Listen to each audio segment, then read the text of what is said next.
Please go eat, whatever get, just help yourselves. I know that you folks are here for some particular issues that we're gonna be addressing. Department of Land and Natural Resources Director Don Chang, she'll be with us online live. We have some very specific time limits that we have to keep to in order to keep our meeting moving because we still have other things on our agenda. So if you get cut short, it's nothing personal. We just have to keep the time going because we have a 3-hour time limit. I will give you this guy if you're going way over time, and that will be your cue to just wrap it up. Okay, thank you.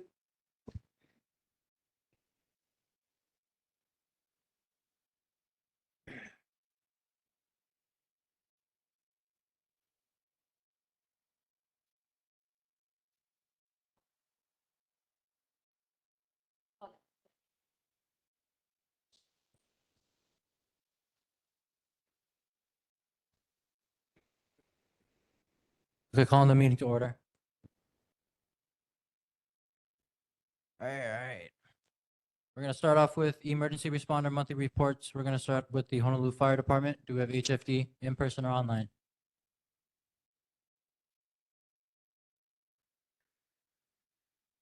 Is anyone from Honolulu Fire outside by chance? HFD? No? Okay, we're going to move on. We're going to move on to HPD. Anyone from HPD online? In person?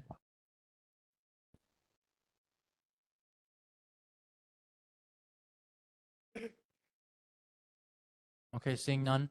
We're going to move on to agenda item number 3. We have filling of vacancies on the board. Do we have any nominees or participants who want to go ahead and fill the vacancy of secretary? I nominate Member Jardine. Do I have a second? We have it moved and seconded. Do you want to take a roll call vote? Does Jardine want to accept this? Accept. Okay. Okay, when I call your name, you can just let me know if you vote for Jardine for this. Okay. Bender? Ige? Aye. Okay. And Jardine said aye. Haliba? Levasseur? Oh, you're What on are we mute, voting Ken. on? Sorry, what was that again? What are we voting on? We're voting for Jardine to be the secretary. Oh, secretary. Oh, okay. Yeah, aye. Thank you. Lou? Okay. Arthur? Right? Yes, okay. Keone? Thank you. Masterson? Aye. Thank you. Kanai? Oh, that's me. Aye. Thank you. Rapun? Thank you. Powell? Aye. Spencer? Aye. Thank you. Okay. With that, we have 11 members voting for Jardine to be secretary. This has been approved. Thank you.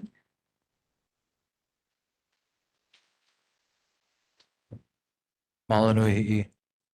Okay, we can cross that off our list finally. So we're gonna move on to board member vacancies. We have 2 vacancies for Sub-District 6. Anyone in the room, in the community, want to nominate or know someone who lives in Sub-District 6, which is gonna be that area right behind Temple Valley Shopping Center, in that little loop behind there. If you know anyone who would be interested in serving on the board, there are 2 seats open. There are also no current participants in the election that's coming up. So it will remain open moving forward. So if anyone is interested, just come over here and talk to Rachel and she'll let you know what needs to be done. Sub-District 6 is right behind Time Supermarket from that loop around Hui'iwa.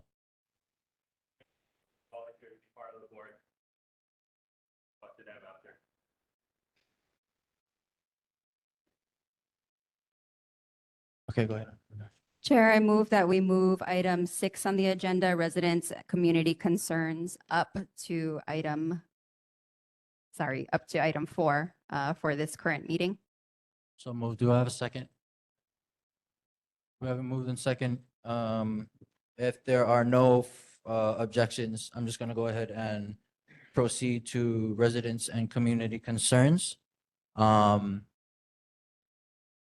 So we are gonna go ahead and keep this to a 2-minute max. We're gonna ask that everyone who does want to go ahead and share a concern, to come up to the microphone. Please state your name prior to stating your concern. And then again, once we hit our 2-minute max, we'll hear that jingle from our vice chair. Okay. Any residents or community concerns from members here on the board in person? Online? Community members in person? Go ahead. Go ahead. Go to the On the microphone. microphone. folks. Community, this is your time since we have DLNR Director Don Chang live online with us to bring your grievances. Thank you.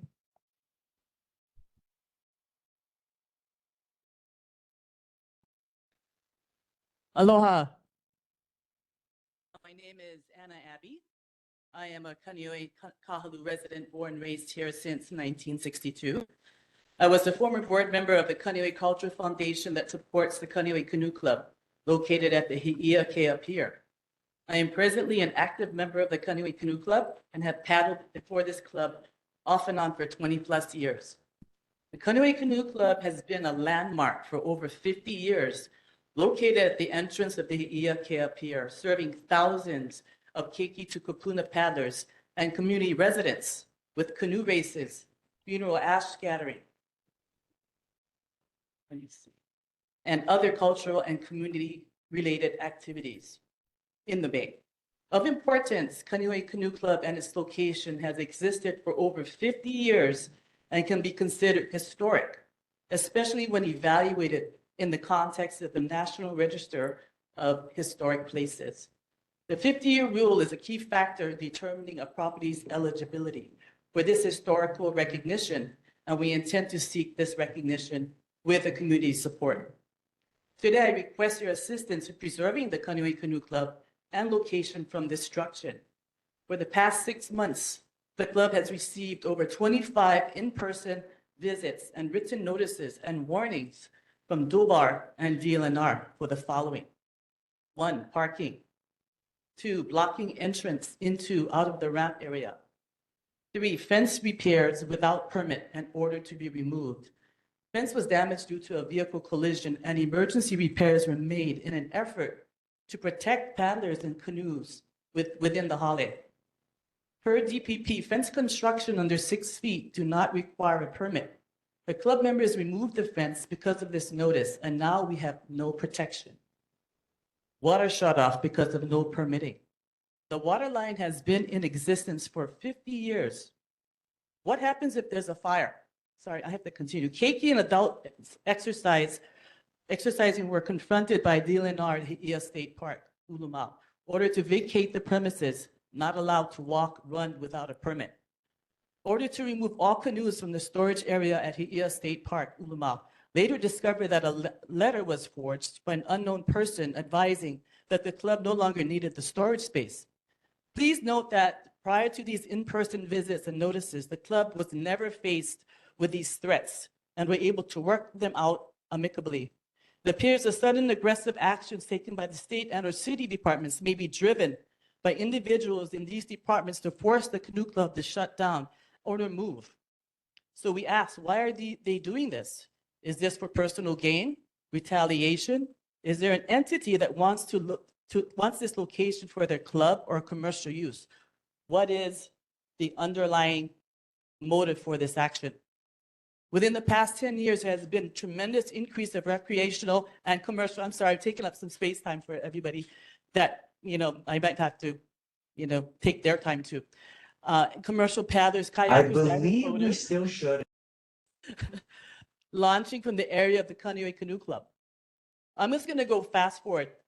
While I was researching the historic location, I found that a particular interest, a very important document, it was the Kaneohe Master Plan. That was created in 1992.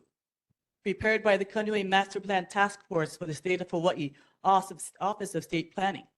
On March 19, 1992, the director of the Office of State Planning sent a letter to Mr. John Goody, chairperson of the Kaneohe Master Plan Task Force, approving the implementation of the master plan. This plan took over a year to create, involved both the Kaneohe and Kahalu'u neighborhood boards, along with many members of the community. Some of them may be here today, and they are Clint Anderson, Don Chang, Mel Kalihiki, Liku and Rocky Kaluhiva, George Cavello, Ernest McKinai, Ethleen Clark, and Ernie Choi, and also Mr. Rapun. For those of you who may not be familiar, this master plan was created to address a magnitude of issues. And to mention a few, plan involved the protection and preservation of natural resources, public open spaces, cultural and traditional Hawaiian uses of Kaneohe Bay, particularly those associated with fish ponds, canoeing, fishing, and surfing. For the purposes of this meeting, the task force agreed to implement the following: preservation and enhancement of traditional cultural values involving recreational canoeing, organized major sailing canoeing, such as the Hokulea. These activities have great cultural significance and require access to and use of waterfront area for public gatherings for their preservation. Auntie, 1 second, please. Yes. Just to let you know, we're at about 5 minutes, 15 seconds. No worries. But I just want to make sure with everybody else in the room and everybody else behind you that they're okay with you proceeding, yeah? Could be like, Okay. continue? Okay, yeah. Okay, yeah. They're pull gonna them up. probably, just follow up with this. All right, Sites other than Kualoa, including the areas adjacent to the fish ponds, should be considered in the use of canoe-related activities. Many of the public open spaces are identified as far as public access. See map 3, so I have the map. This is the present site of where the Kaneohe Canoe Club is. The following recommendations were offered, and this is all part of the master plan. I'm not like making it up. Okay, so I'm just following up. Is to perpetuate our unique Hawaiian heritage, appropriate fish ponds of Kaneohe, promote traditional aquaculture, fishing, fisheries management, canoe construction and repair, Hawaiian classes, boating safety, public access, and community gatherings. To establish these sites for future generations, a large canoe hale, 30 by 70 feet, could be constructed at an appropriate site. Construction and fundraising could be formed in interested groups, including canoe clubs, youth sports leagues, and Hawaiian clubs. An annual canoe race for pond to pond is another idea for raising funds, which would also build. As for the public open spaces, access recommendations were finger piers at King Intermediate School and Hi'ia State Park for public access and education. This was designated for DLNR to do. Connect Hi'iakea Pier, Hi'ia State Park, which is Ulumau, and Hi'iakea Valley for pedestrian access. Extend Hi'ia State Park into Hi'iakea Valley to preserve public open space and provide additional parking and pier-related facilities. And this was supposed to be done by DLNR. So I ask you, what is the status of the Kaneohe Master Plan and implementation? We are still facing the same issues today that we did 33 years ago. But I believe everything happens for a reason. And now that we have those who are able to make this happen are here today, please implement this master plan and restore the water and fence line for the historic Kaneohe Canoe Club site. Thank you. Mahalo. Mahalo. Vice Chair. Mahalo, Auntie Anna. Kalamai all. I had to interject with her because she's my actual auntie. So I cannot show preference. So if you guys needed your speaking time, but so anybody else from the Canoe Club have anything separate to add? We don't want to repeat points just for point's sake. Thank you. Go ahead and please speak loudly into the microphone for all of us. Aloha, my name is Carla Silva Parr. I am a member of Kaneohe Canoe Club, as well as a board member of Kaneohe Cultural Foundation and the Canoe Club itself. My question, thank you for all the historical knowledge. I'm very new to the club. I'm new to the board. I'm new to all of these issues that appear to be very long-standing. My fence is down. My son is now at risk I'm at risk, my family, the entire club is at risk for these cars that whip by on the highway in and out of Hi'iake Pier.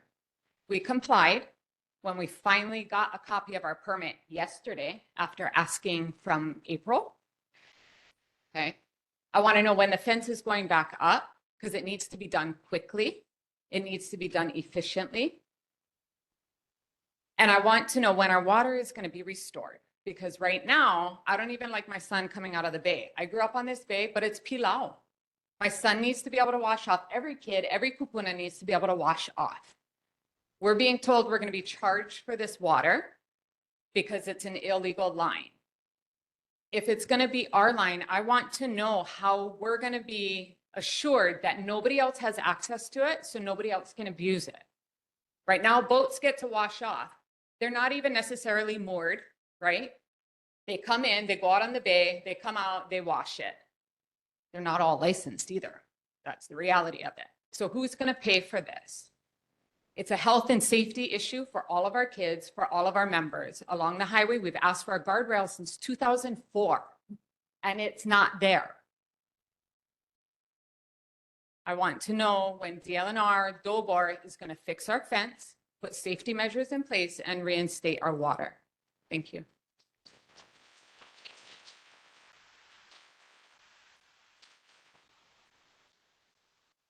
Mahalo. Any other members of the community have anything to say? Yeah? Go ahead, Uncle. Aloha. Hello. State your name if you can. My name is Calvin Hope, and I come from Hakiku and Sorry, Uncle. I Why- know the microphone is low. If you could just try get it so that we can hear your voice. usually Thank you. Usually I shot, but now I talk. Okay, now, anyway,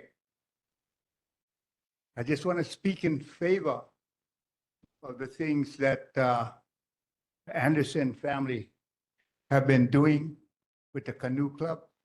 We started Hakipu Learning Center 25 years ago.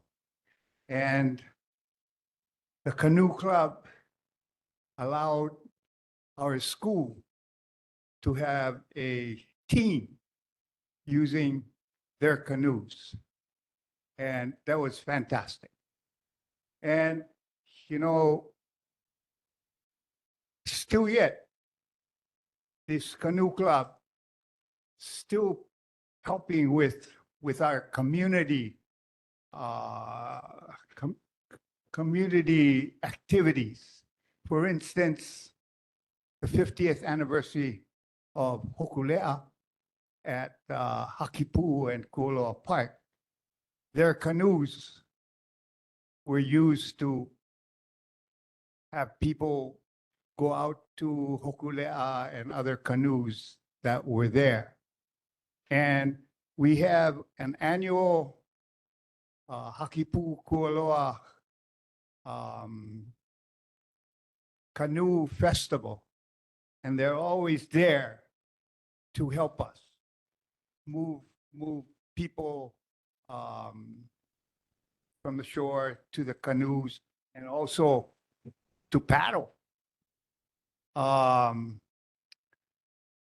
They're doing great things, and I think we need to encourage them and because they're doing all these things for all of us.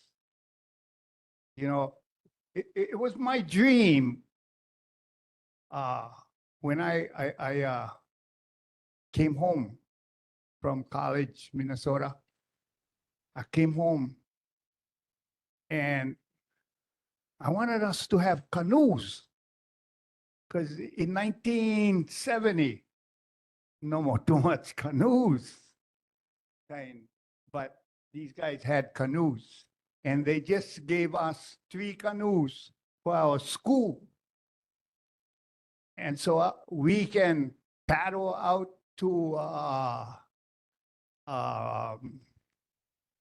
oh shucks, what was it that? Yeah, that kind of sandbar. But that one get Hawaiian name, the kind of, we gotta learn them. We gotta go over there. Kahualaka. Hey, what's the name?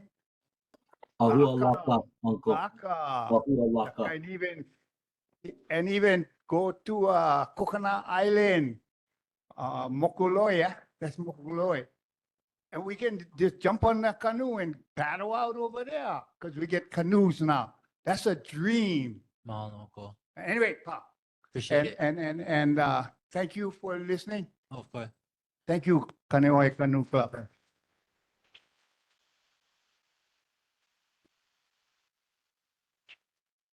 Appreciate it. Mahalo nui. Anybody else? Anybody else wanna?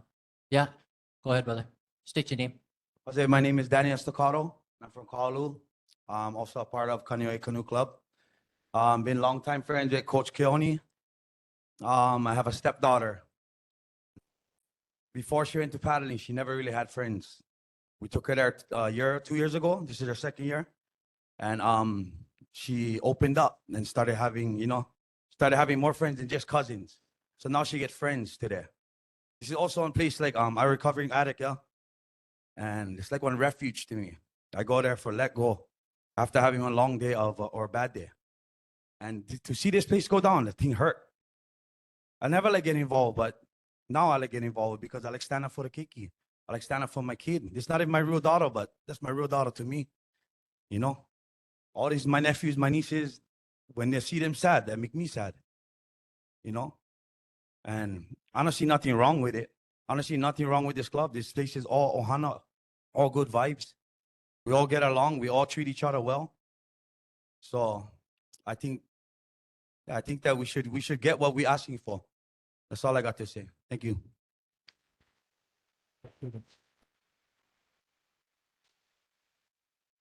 Mahalo nui. Anybody else have anything to say on the topic of the canoe club? Yeah. Go ahead, brother. Yeah. Hi. My name is Frank Silva. I'm with the Kaneohe Canoe Club as well. Just a few things. Kaneohe Canoe Club has been with Kaneohe for over 50 years, as we all know. Supported the Hokulea, like Uncle said. Supported Pac West. Now we're supporting the Ma'i movement. It's a nonprofit organization for young females that we're collecting for their menstrual monthly necessities. And so we're doing a lot of good stuff in the community. And so we also participate in maintaining the lo'i pakoa. So just to kind of elaborate a little bit on our nakamali'i, our children, and our young adults. And so, a lot of the majority of our children doesn't conform or fit into the everyday American sports. I'm talking the top 5: football, basketball, baseball, cheerleading, soccer, and so forth, and volleyball. Okay. And so a lot of our young children, the canoe club, what it does is provide that void that the American sports doesn't provide. Our hula halau, but canoe clubs, that's what they provide in our community. And so we can mentor our children to be the future leaders of our community and maybe possibly our country. Who knows? Might have one diamond in the rough that we're going to train, right? So they come out for practice every day. They work hard, which is instilling a lot of life lessons that we can teach them. So yeah, they don't conform to a lot of the American sports. And what I'm saying is to have our canoe club shut down is, unacceptable. Totally unacceptable. It is totally unacceptable. And so we're jeopardizing the safety of our nakamali'i, our young adults. And so that's what we're faced with. So we need the renewal of the permit, which is due on May 23rd. We need that. So there's a lot of obstacles that's in our way. Obviously, Dobar, DLNR, we've been questioned. We went up to Ulumau. We have our incident up there with the caretaker having us removed from the Ulumau. our children. So here comes the DLN officer enforcing our children are not kamali'i. I personally took that personal because we don't need enforcement on our nakamali. That is so unacceptable. So that's what we need. And there's a lot of out of the 50 years, over 50 years that Kaneohe Canoe Club has been there, there is a lot of families that came out of Kaneohe Canoe Club, including Ke'aiakahoe. That's a derivative of Kaneohe Canoe Club, Loa'a, Waikoloa, all these. I'm a product of Kaneohe Canoe Club.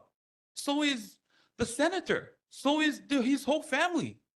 So it is unacceptable that they're not going to give us the permit. We need that permit renewal on the 23rd. So however that works out, we need to convey that message. We have a new club in Kahalu'u. They're doing good. Upcoming canoe club. We got Nona Keiki. They don't have a place, but do they have a permit to operate out of there? I'm not sure if DLNR is even questioning that new canoe club. But new canoe clubs struggle. But to be undermined, to have our canoe club undermined by somebody in the state organization like DLNR, that's no good. We've earned the right to be there. And we should stay there. Appreciate it. Gotcha. And Final that is thought? all I got. No, perfect. Mahalo Yeah. nui. Thank you. Thank you.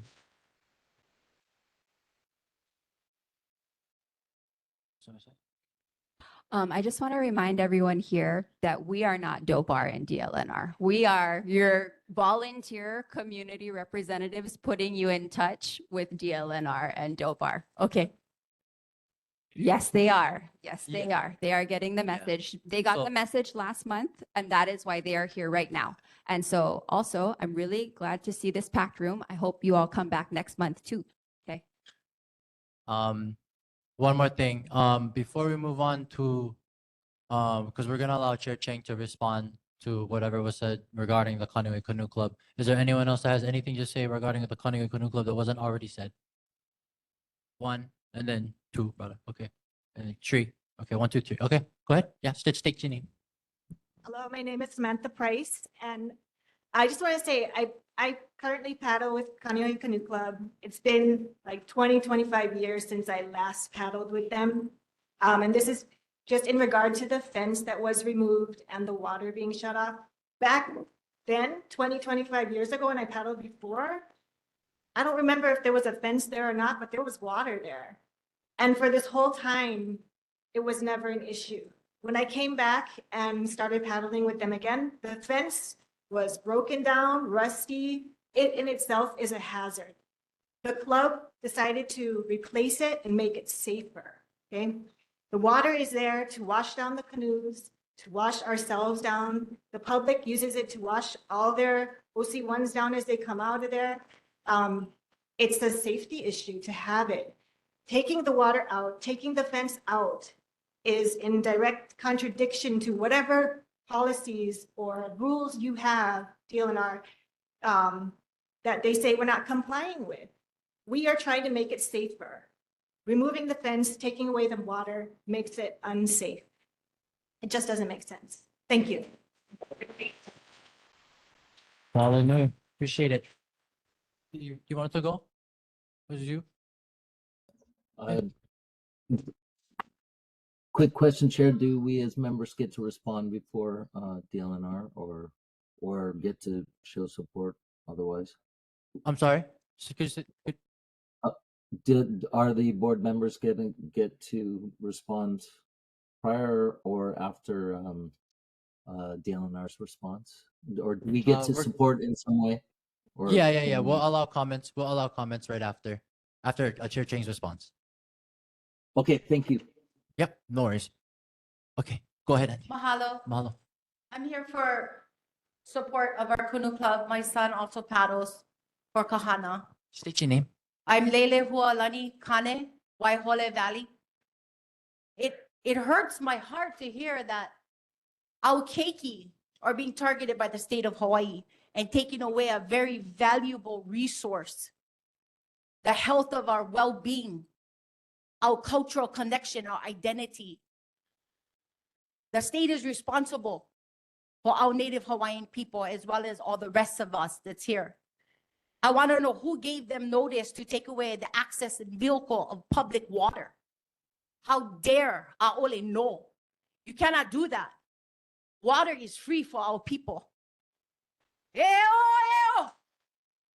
state of Hawaii has to recognize the indigenous rights of our people. Our keiki o ka aina I ka pono of this Kaneohe deserve the respect and dignity. Our families came, look how many our keiki came today to ask for your support, Kahalu'u neighborhood board. For this to even have happened is an insult in our way. Please turn back on the water immediately. It is of safety. It is of value. Our health is at risk. So I support Kaneohe and all paddling clubs to continue our culture and continue our values that connects our people to the land, the water, and to Akua. Mahalo nui.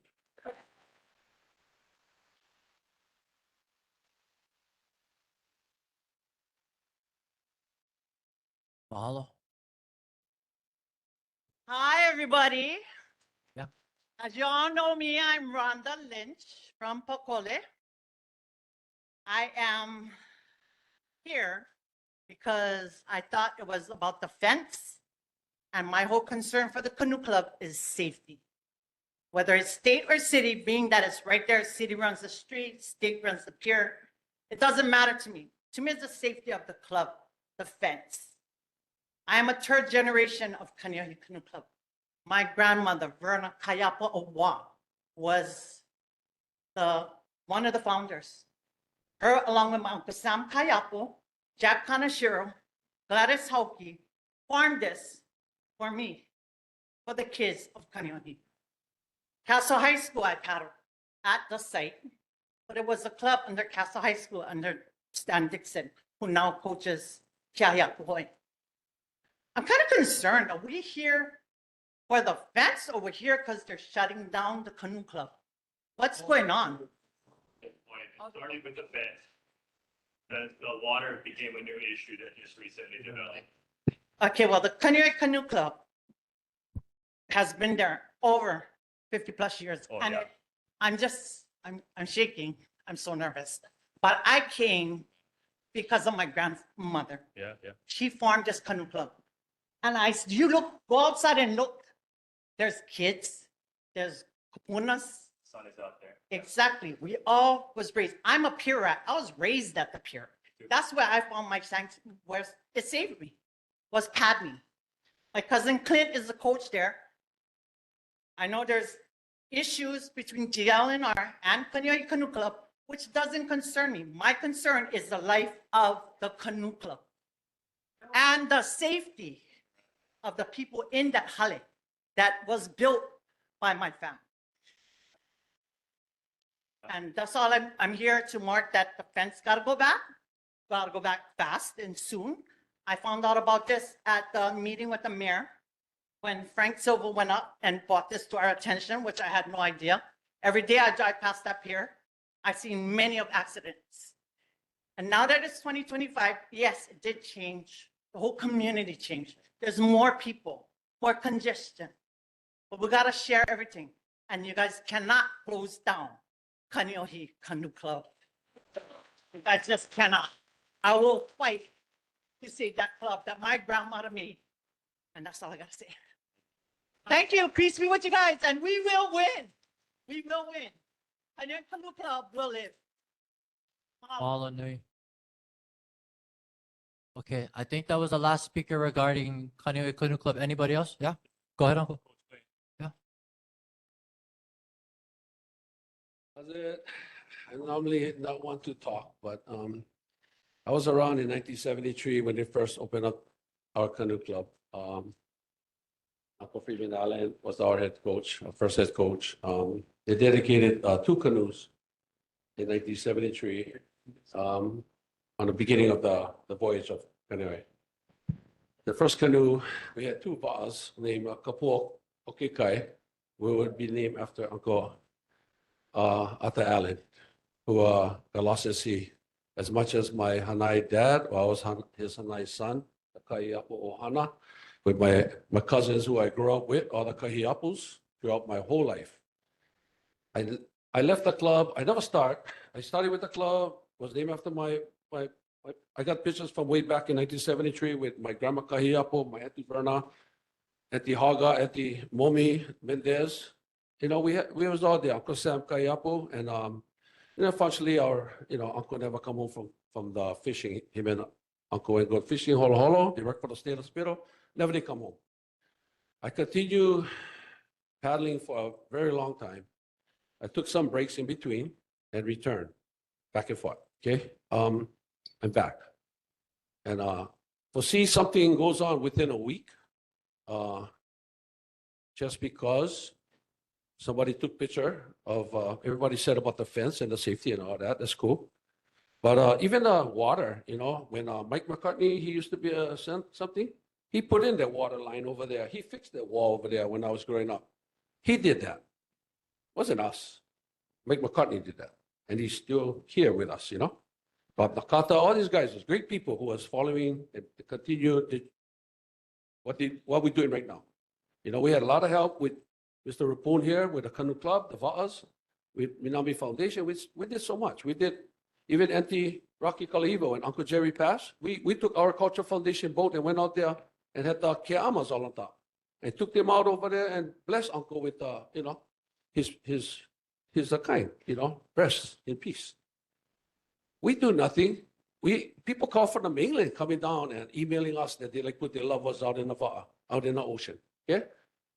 And we take them to Aholaka. We take them with nothing in our pocket. We take them with our heart. We take them what they like to do. We paddle them out and we take care of them. On and on and on and on. We used to come, John Rapunzel, we take all the medals in the rubbish cans. We used to, when you guys had the medal, we did it for 3 years. And after that, the brothers, Mr. Kane and Moody Kahiapo, all the cousins used to come on and help this.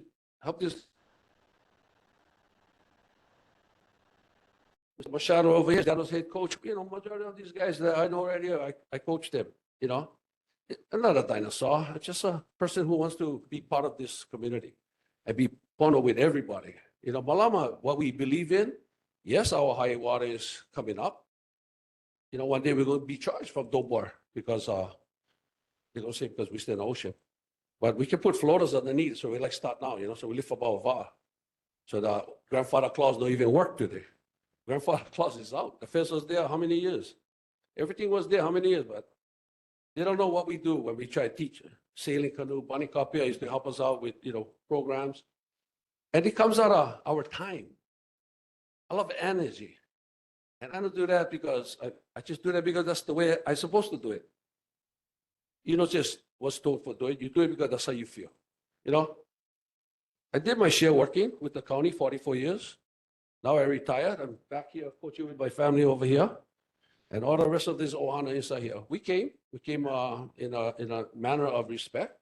We came, I know Naomi, Mrs. Chang, there way back in Kahalu'u days with Uncle G, my good brother Gene Naipo family. Everybody's related somewhere on the line. But one thing, when you get one person who turned us in last week, Monday, at the same day, Dobor tell us move the fence down. We said we like one extension of the take it down. The reason why, because Stanley Kapuhoi was going to have a long distance race over there. So we thought, why do this? Well, brother, then we'll get something going big. So we was not hot head. We never had the right. They never had the rights to just tell us get out of there. They got to take picture. They got to show why we couldn't stay there. So just take it this way. 1 week was take down the fence. So we did it. We asked for the extension, but we said, okay, we'll take it down. When they sent us the letter, they did. They did them on Tuesday. They dropped the letter. But on Monday, I saw Richard Howard and I think it was Alex was over there down taking pictures. The whole canoe club now. Today, that was last week now. Today, on Monday, Tuesday, they sent the letter. We're going to shut down your water. Oh, first was the fence, now water. Shut down the water. Next, move that trailer that was over there, the trailer. If you guys go down the pier every day, you can see the black trailer. Move that trailer out. We got to move it someplace else. The second one is, putting the pylons back. Everything we have to do, like, wow, itty bitty little things. This is coming down within a week, right? 1 week. But now it's the water thing. Like I said, kids gonna come off scratchy, itchy. Tourists is using that right away to go. They come back, rinse off. Canoe people help them show their, their kayak set up their canoe. We always helping. When the Opala come in the front, from from Waihole side or the Opala come from the north, we push the rubbish to there. We pick them up, clean them. We're not asking for nothing. Not even a rake, not even a dustpan, not even a rubbish bag. We've been doing it 52 years. So what we're going to do about trying to keep our RP, because it's the every once a year RP. Today we are strengthened by Alex on the Peppa, the Pala there. We can be kicked out if we don't follow up with them, whatever they say. So we're being choked. We're being choked. Yeah. Why? And then that's why we came forward with everybody. Times gotta really change and understand, not just permit. Yeah, permit is good. But if this grandfather clause was in 40 years ago, then I guess, and especially when people like Matt McCartney made the water and other people made some things happen for the club. You know how many harbor master I went through? Auntie Sue before when she was there? I forget her Hawaiian name, but, and then we go to Earl, we go to, everybody. We were right down the line. And they always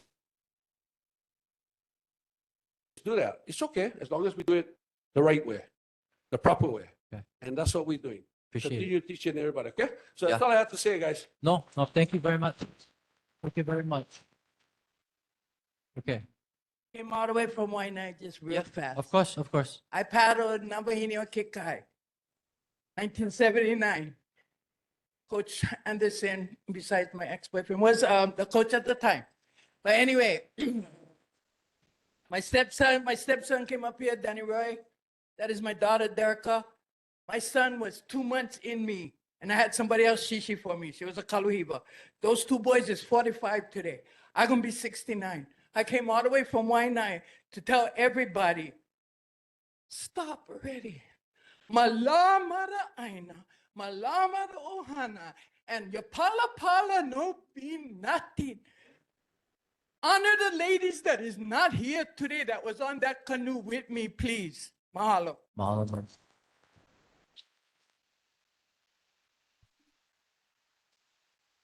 Okay, I'm gonna cut that off at the last comment, so that we can have Chair Chang address, just because it's 6:45 and we're still at the first topic. So we're gonna let Chair Chang respond to what's been said about the Kahalu'u Canoe Club so far, and then we're gonna move on to anything else that the community wants to bring up under residency community concerns. Okay? So if we can go up to Chair Chang, if she has anything. Chair, if you wanted to say anything, mahalo for joining us and taking the time out of your evening to. Oh, I think you're on mute.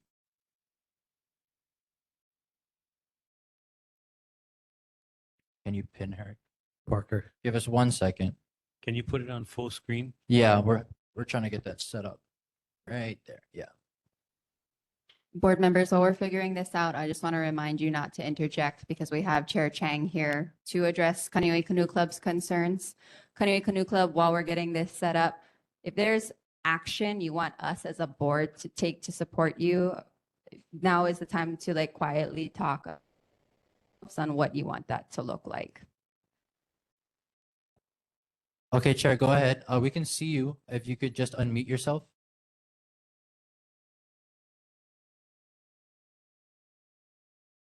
Like she cannot hear, or you cannot speak.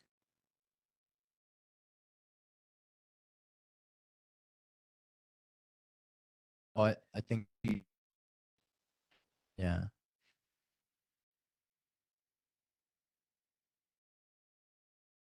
Hold on. Sorry, folks. Chair Chang, I'm not sure if you can hear us. Are we coming in? Okay, you can hear us. Okay. But you cannot talk.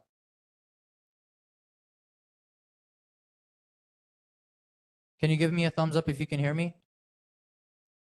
Okay, you can hear me, but you cannot talk.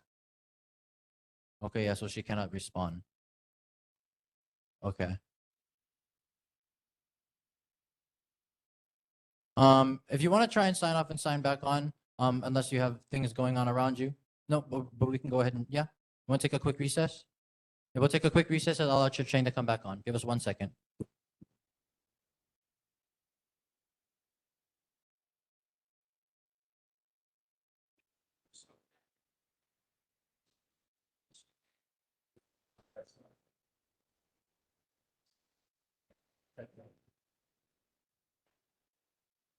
Just reminding everybody, there's small kind potluck. Help yourselves.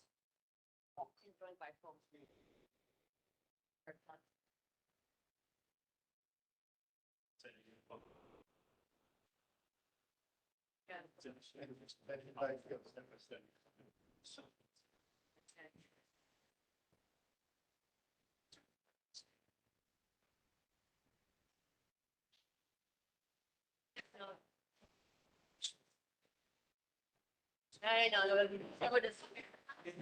At this time of.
Like Don, I'm thinking maybe we can, speak via my phone, you know, microphone. Wait.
You want to just try that? Okay, we'll keep in her picture. Hi, Jeff.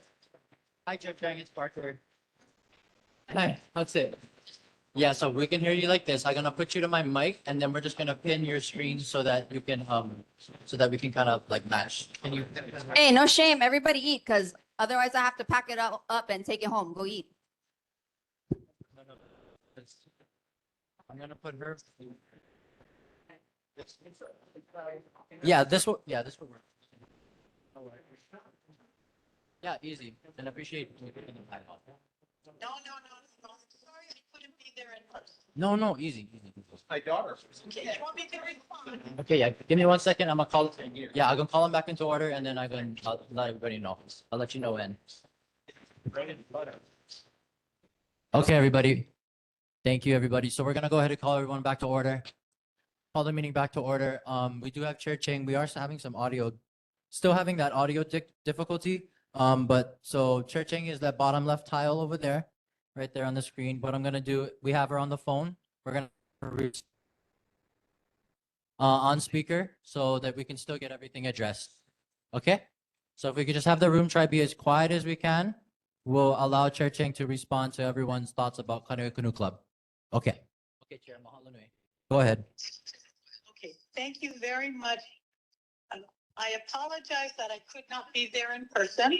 I live in Kaneohe, but I have a meeting at 7:30 that I need to go to as well. My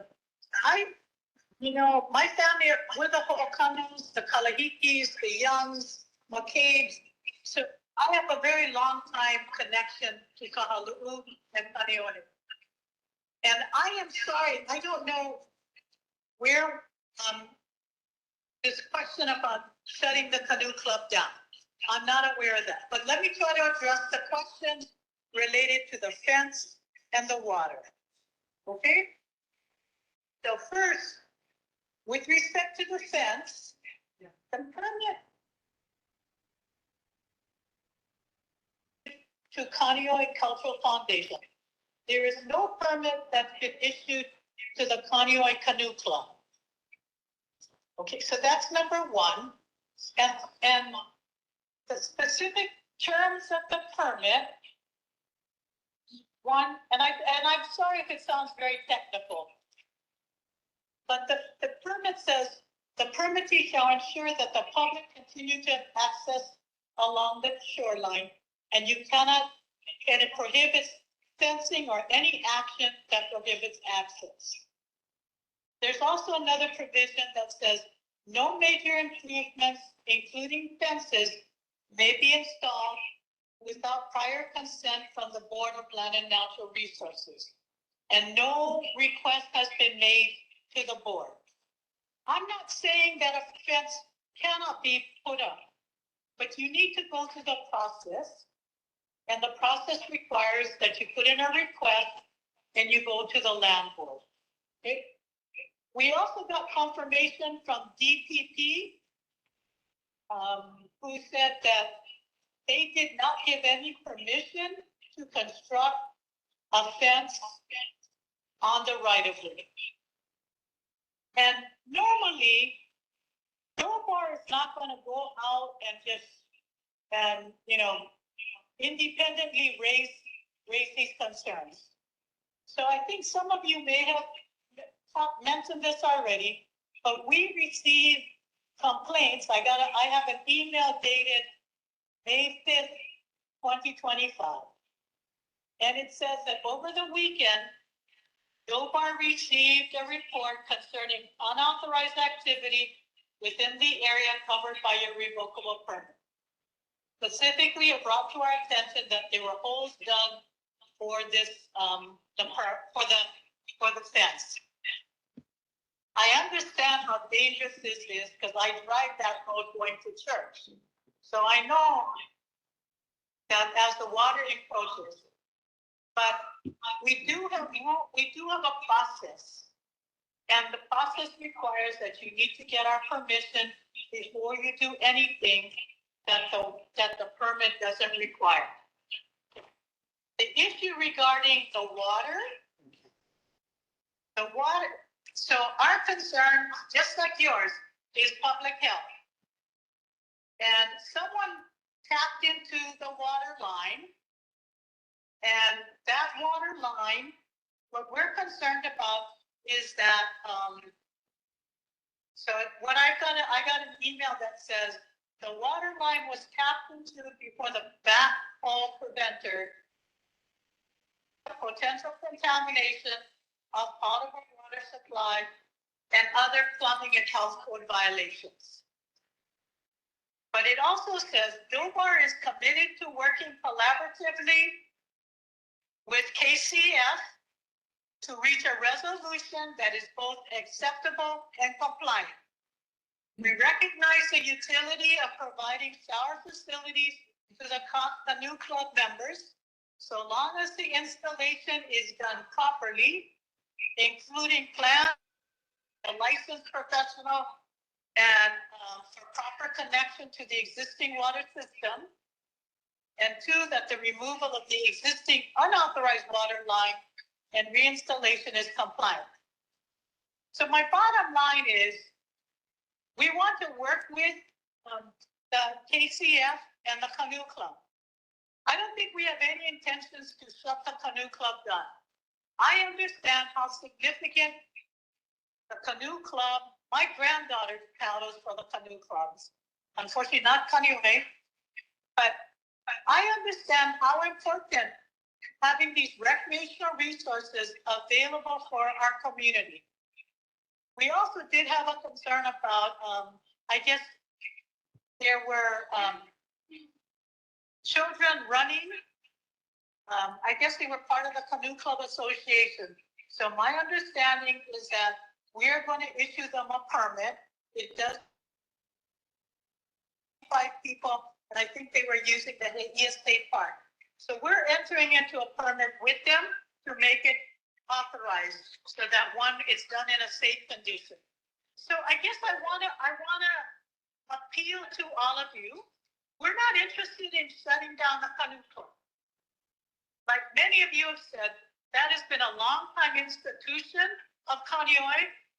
My sister, I know Clint Anderson and the Anderson Ohana, and I know how important this canoe club is to this community. All I'm asking is that you work with us to make sure that this is done in a safe manner, it's done compliant, and we get approvals by the necessary board, by the Board of Land and Natural Resources. So we're not interested, I'm not interested, I don't believe Dobar is interested in shutting the canoe club down, but we just want to make sure that it's done in a safe manner and it's done compliant with our rules and regulations as well as other regulatory agencies. So again, this is the first time that I'm hearing we want to shut down the canoe club. I'm not interested because several of you here know where I live and I know you're going to come knocking on my door. So I'm not interested in shutting you guys down, but I am interested in doing this the right way. And we would only respond because there's a complaint that was filed and we have to respond. But we would like to work with the canoe club and CF in making this right. Okay? Mahalo nui, Chair Chang. Appreciate it. I'll back when we get the next topic. Mahalo. Okay, folks. Appreciate it. So we will follow up and then we will, if anyone wants to reach out to us as far as like a point of contact needs, like anything, any kind of Chair Chang, feel free to reach out to me or Rachel. Our email should be either on the agenda or listed on the NCO website. So yeah, if you guys need any kind of follow up, the board will always be open to take this kind of response and this kind of kokua from the community. Yeah. Just quick comments and thoughts from board members in person. Uncle John. Yeah, so Department of Planning and Permitting is a city agency, yeah, and so you have this coming together of state peer, state facility, and city, and so it's really important for everybody to understand that. You got to know the roadmap of government. So I'm bringing it up because the Deputy Director of Department of Planning and Permitting is the mayor's rep here at our neighborhood board meetings, and so we want to make sure that the conversation going forward towards a solution is going to include both the city and the state. Yeah, thanks. Okay. Mahalo. Atiraki. Kalamai, I'm late. No. Sorry, I just came from Castle Hospital. We had an emergency. Hi. But talking about the canoe club, the first time I hear they're going to shut it down, but I got the history on it. We're co-founders of the canoe club. Where the canoe club is today, that was my father-in-law's co-op over there, they do fishing things over there. But I remember we started in 1972, got sanctioned, I think, in 1973, and I hate to see it close down. And I know that the building we put up first in the beginning was illegal, but after the fact, we got it legal. But you got to do what you got to do. I see a lot of improvements, and I see, Don, there needs to be a lot more improvements over there. We got to work it together, and the community got to work together and try to make it legal because, you got to go through all of this hakaka to get it legal. Like Kiayakahoi, they got to do it legal. But I would not like to see this club go down. I paddled for this club over 20 years. Mahalo nui, Atiraki. Ian, online, your thoughts?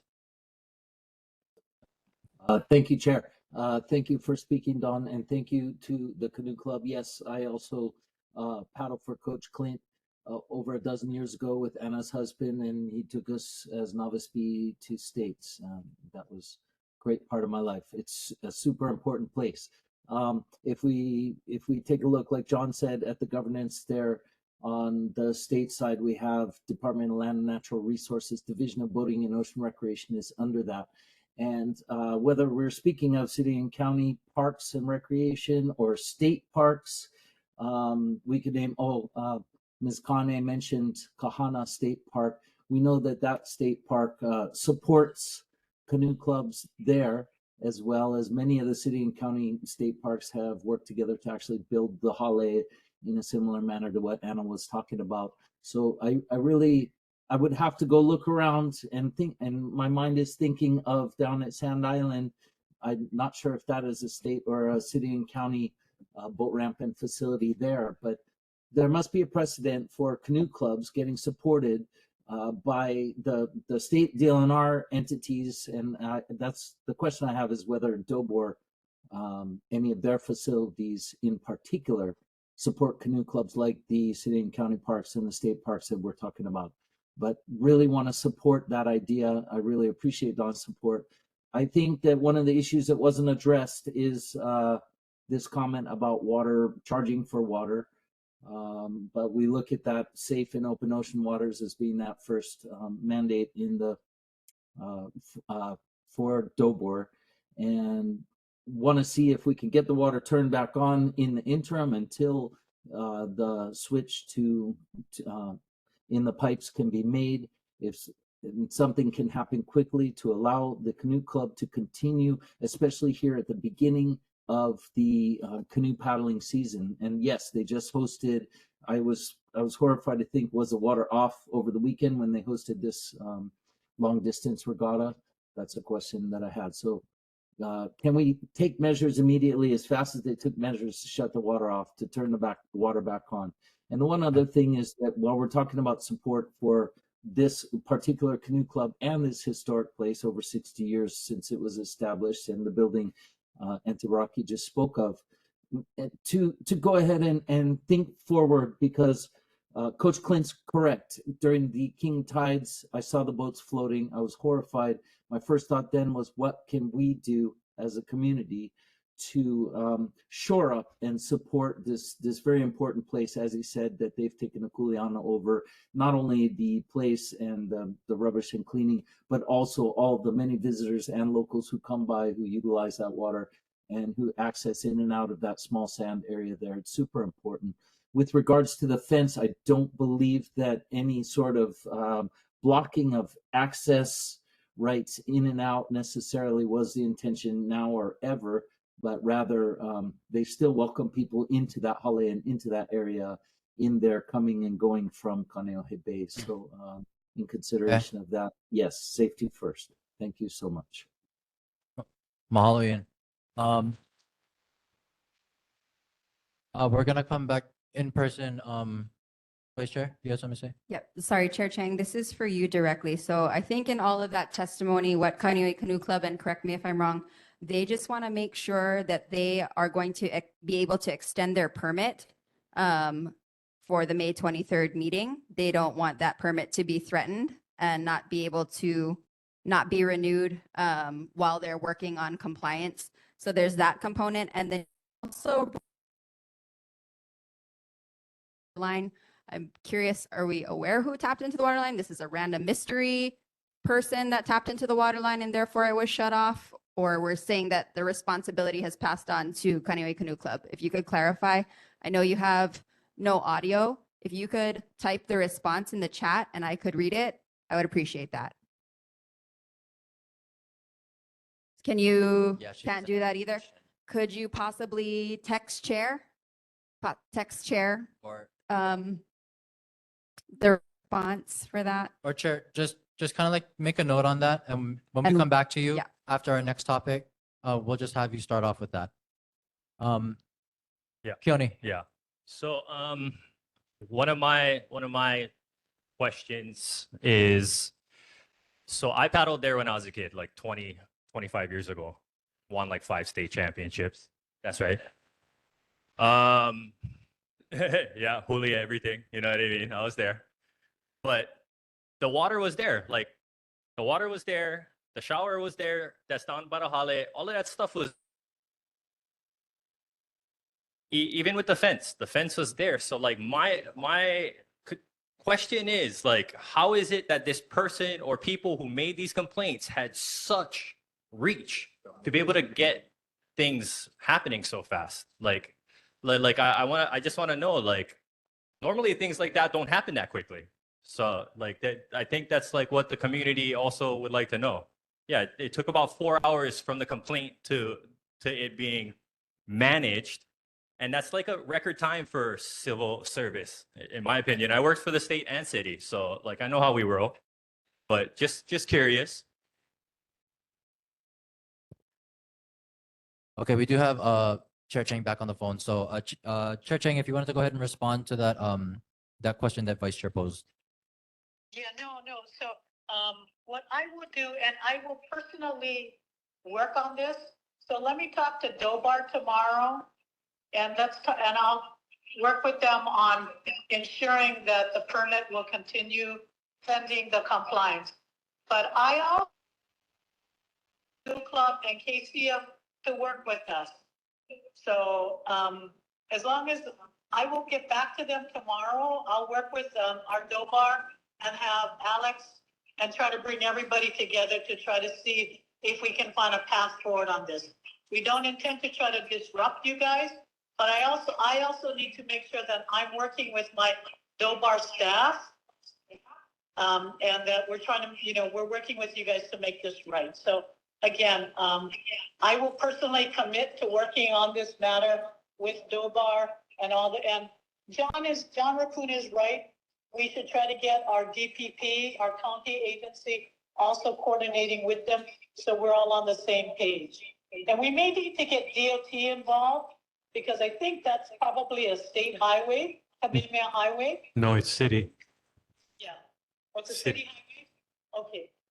Yeah, so maybe we'll just have to bring in the various agencies so that we can try to coordinate and have everybody who has to deal with this on the same table. I'm not guaranteeing an outcome, but we're going to try to help work with you guys to continue on the Kaneohe Canoe Club as well as KCF, all right?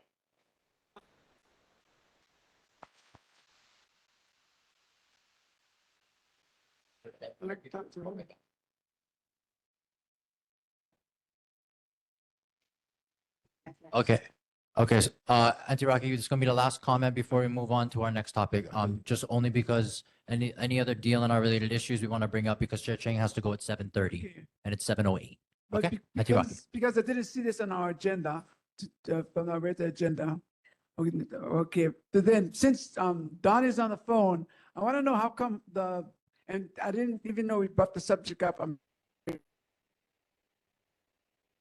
Is it closed all the time? It's not open the regular time they used to open and close before. It's closed sometimes on Monday, sometimes it's closed Monday, Tuesday. Sometimes it's closed Sunday, Monday, Tuesday, or then it's closed Sunday.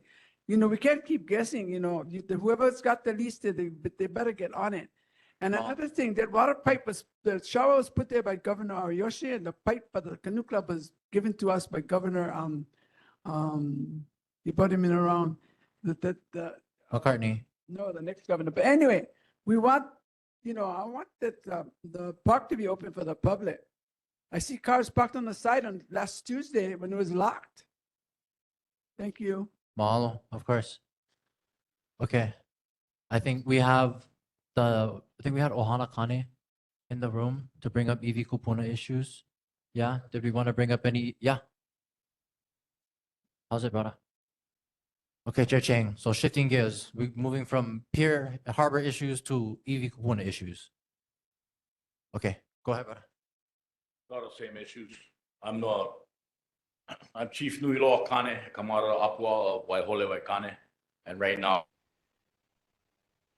concerns is the same thing. It's stopping our resources.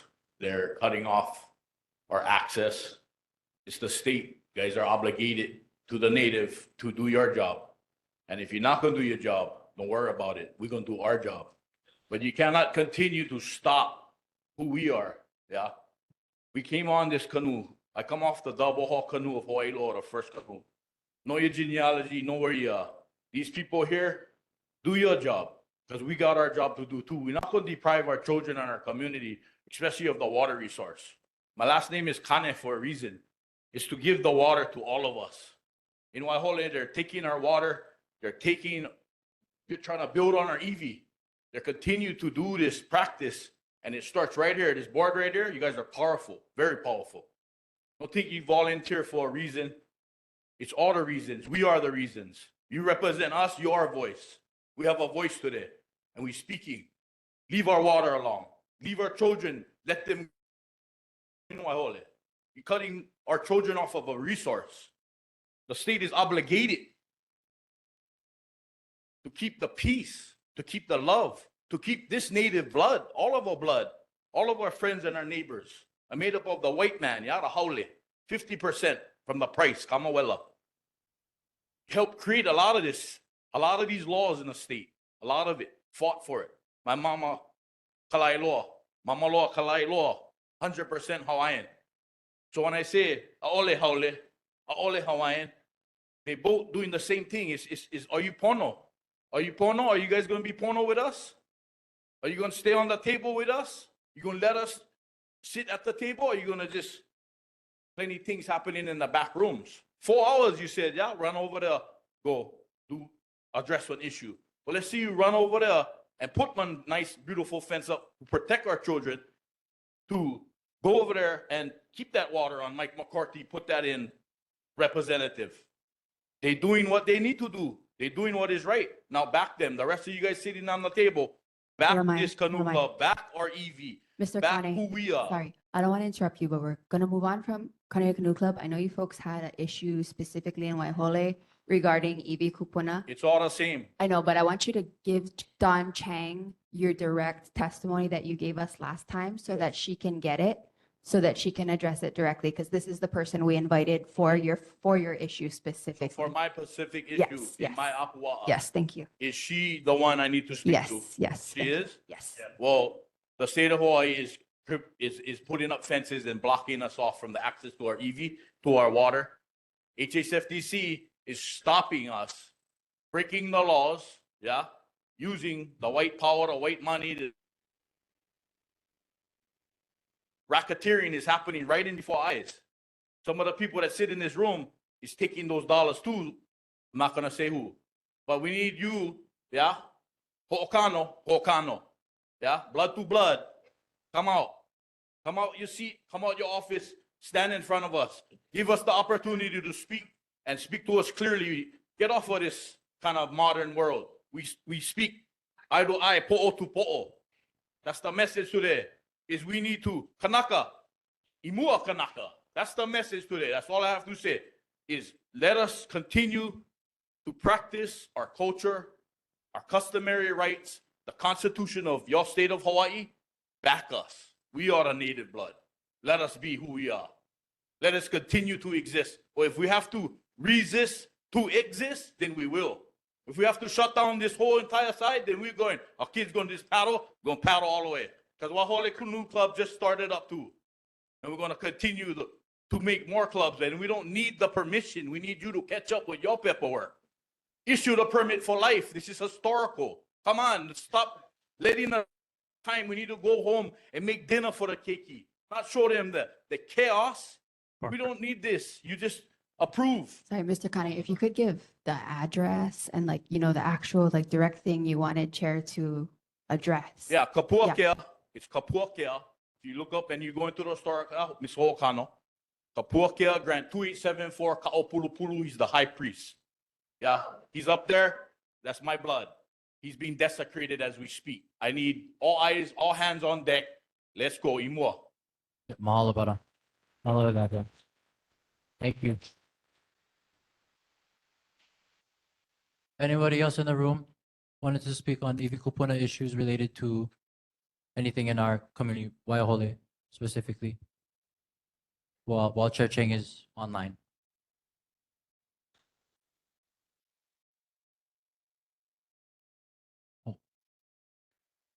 Allah. Mahalo. Chief Nuiloa, mahalo. I'm here in support for Apua in Waihole Valley, Puakea. It is Kapu. This land is Kapu.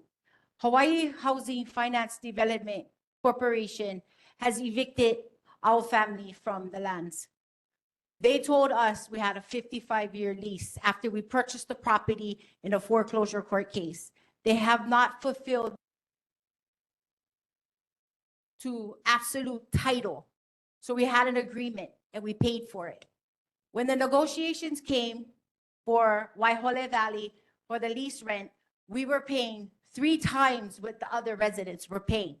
Waihole Community Association has failed to do their due diligence to protect our people, my family. They are present here today. In the bylaws and in their mission, that they will care for us. They will take care of us and protect us. There are board members here that are very knowledgeable of the very existence of the long-term leases that the state of Hawaii has promised our people and the protection. That has not happened. So we are asking for a committee to be committed and a survey to be done to protect the rights of not only our kupuna iwi, but the native, the Hawaiians that are still present in the valley, which is many of my koko, many Hawaiians in Kaneohe, the entire island. They're taking away our food source. They say that they are the mahi'ai, but truly, I am mahi'ai, bloodline koko. The state of Hawaii has discriminated against the native Hawaiian. Waihole Valley belongs to us, the kahuna class. But when the state took over it, of the management, they said Hawaii Housing Authority would be the managers of the land, not the owners. Today, Hawaii Housing Finance Development claims to own our lands and restricting us of our state relationship with the Department of Hawaiian Homelands. Why has the land not been converted? There are millionaires that have taken our family lands. Our name is on the lands forever. We are protected forever. They are trying to take away those rights, our resources to free water, the resources to planting and agriculture. We have been asking for support, and now we're saying enough is enough. Stop picking on the natives' right. We have a right, and we need this board to be in full support and the protection of the native Hawaiians. Their lands are getting more bigger than all of ours, including Mr. Rapoon's lands. Yes, Mr. Rapoon, you want to speak? Hold on. One second. I am public. Order. One second. Order. Order. Yeah. Anything else? We okay? We need support. Doesn't do this. Okay. My brother, Nui Loa, was in worship upon the lands of Kapuakea. The Hawaii Housing Finance Development agent who is present today, Lee Miller and Michael Yee, who is the representatives, contacted Mr. Pokipala. Right there, that man in a gray shirt. Okay. He brought a tractor to my head, lifted it up, and tried to dump a heavy thing on top of me to move out of the way of protecting my family's aina. Okay. That is true. Okay. Okay, hold on. 1 second, you guys. 1 second. Yeah. Okay. The police Fine. department has Okay, it on order. authority. That's We fine. need to come to That's order, fine. everybody. We're here. asking for support and We're protection. here to have a community discussion, and I invited you folks here, and I brought the entity here for you folks to Yes. talk. So you also Okay. have to be respectful of the 3-hour time limit we have, because we That have is very other respect- community issues that we need to talk about. Folks, So folks. thank you so much. Not hurt the natives. We're also native. We're lineal descendants. My family's from Waihole too. I have family here in this room. So Hold on. Fully. Order. Ooh. Okay. 1 second. Nanake mahalo nui for your comments. Just to let everybody know, Checheng's leaving in 10 minutes. So Okay. hold on. HHFDC is D-bed, not her branch. If you have Iwi Kupuna issues, Yes. please ask Iwi Kupuna questions so that the director of the person who oversees SHIPTI can answer the SHIPTI questions related to Iwi Kupuna. We have HHFDC folks here in the room who can address questions after Chair Cheng leaves because they're here in person. Do So we- just Do we have a right to protect the EV kupuna of Waihole Valley? Chair Chang will be able to respond, but I'm gonna ask anybody else if you guys have any kind of questions related to Ivi Kupuna or Shifty or that kind of island burial council process. If you guys could come up to the mic and ask those questions. Mike, can I invite my brother in the Aloha shirt standing by my cameraman? Because you were able to elaborate so well last meeting for us. What exactly is the specific EV Kupuna issue that you would like DLNR to address? This is the time for that. Yes. Can you come up after? Thank you. Go ahead. Aloha mai kako, I'm Aloha. Keline Kahau. Hello. What was that? Liar. Somebody said liar. Liar, sorry. I was like, what? I am Keline Kahau. I was like, yeah, no, kalamai. Yes, we need to protect the iwi kupuna on each island and every valley, okay? I am going to speak on Kahalu'u. I am part of that family. I am a Mahi'ai as well. I also come from that ohana. And I helped the ohana kane, and it was not by accident. I believe the kupuna brought us together to find us, to help us to come together as one. I understand how my cousins feel, and I would feel the same way. And that's why I'm trying to be very calm and collective at this point. But what I'm trying to share is that in the past, this is an ongoing event with the Kane family. Why? Because they have won their cases prior to that. Now, Ms. Chang, you should know on this because you have land down this side. They won during the time of the territory and time of the state. It is in documentation. They are the keepers of the water, the land, and the iwi in Waihole, from the mountain to the sea. I'm not here to disrespect you, any one of you, but I am here that we have found the proof. It was in the pudding. It was in documentation. It also was in documentation in the courts. It's public record. The RP and the RP grant was granted to Kahalu'u, and not necessarily all the time you will find the same konahiki in that line, not all the time, but because there's in this valley, there is not just bones of our tutus, but there is water for all. There is waters for all. Water is life for everyone. And I need to share this, and I'm just so getting into this downloads right now because they're wanting me to speak. You folks are our voices. We're not here to create a war, okay? We're not. Some of us like, but right now we're stepping into the cool side of being able to communicate and to show the proof that is in the pudding that the territory and the state recognize the Kane family as the ohana of that valley and the keepers of that water. My name is Kaylee Nekahau. Mahalo. Thank you. Mahalo nui. One last testimony, if we can keep that under 2 minutes so that we can just allow Chair Chang to like about 5-minute response for everything. Thanks, brother. You guys can hear me? Yeah, so I'm Moleka. I am one of the Mahi'ai for the Kane Ohana. There's certain things I can't say because I was just served a TRO at this board meeting just about 10 minutes ago. And in that TRO, it states there's certain things I can't mention, certain names I can't mention.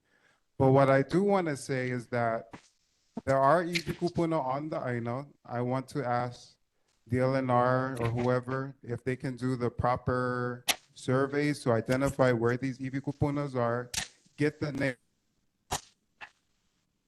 You guys know where the iwi kupuna are, and just stand with the Kanaka Maoli, you know. And then Ahule Hule Conservancy LLC, the guy to my right in the green and the one in the gray, they are the ones who are responsible for evicting us off of our lands and our Aina. It's a continuous battle with these guys. These guys need to be held accountable, and I believe the board approved their development And then we're just gonna ask that you guys just oki that support respectfully and just stand with the Kanaka Maoli, stand with the Iwi Kupuna, and stand with the rights of the native tenants and the Kanavai. Mahalo. All about, I appreciate it. You any quick comments? Yeah, so we need somebody from your guys' group who can re-testify what he brought to us last meeting, because he's no longer allowed to speak due to the TRO about what he actually said last meeting. And we need somebody who can articulate it without the extra feeling, just straight to the point, please. That way we can get this person and we can move forward, please. Thank you.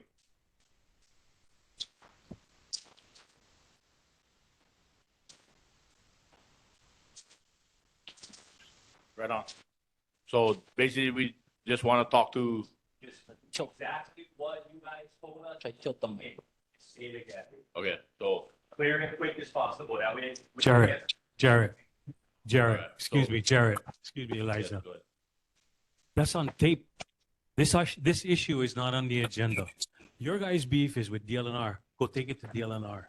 Hold on. Okay. This is why, Uncle John. This is enough listen already. Respectfully, Enough already. 2 minutes for community concern. You're getting carried away already. 1 second. We are wrapping it up because I'm sorry. Chair Chang is basically we're gonna have Chair Chang basically respond after I get like a 10-second clarity. Yeah? That's what's happening. Yes. Mahalo, go ahead. So in Waihole Waikane. And in Waihole Waikane, we have EV that are not being addressed. Okay. I have Kapuna that come up for years. I'm 45 years old. Okay. For years identified. Okay. There's been massive backfills. There've been all kind of desecrations. So at this time, I'm saying, hey, please come. We go walk the Aina. We go call the grandmas that's alive, and we go address these issues. Yeah. It's very pressing because this board approved some housing that I would like to first identify the EV, and then we talk about the rest. But at this point, cease and desist any building, because the new buildings, they dig. The old building, they sit literally on top. So there's a different kind of building. So if the machines get set loose up there, which they already did illegally, Yeah. we need to make sure that she's aware of the EV under the ground. The special place that it is historical, Kapuakea, is identified, and then we all can calm this down. Mahalo. Sorry for the emotions earlier. No. Mahalo Thank- nui. thank Thank you. you. Thank you. Okay, Chair. PE. Yeah, go. Aloha Chair Chang, this is Board Member Jardine. I just had a quick question regarding EV kupuna that are supposed to be stored at the Ship D warehouse. I just wanted confirmation that the EV kupuna that have been collected around Oahu are in fact at the Ship D warehouse. Okay. Chair Chang, if you could give Uncle Rick that call, and I'll throw you on speakerphone and throw you on the mic. Mahalo nui. Thanks, Elijah.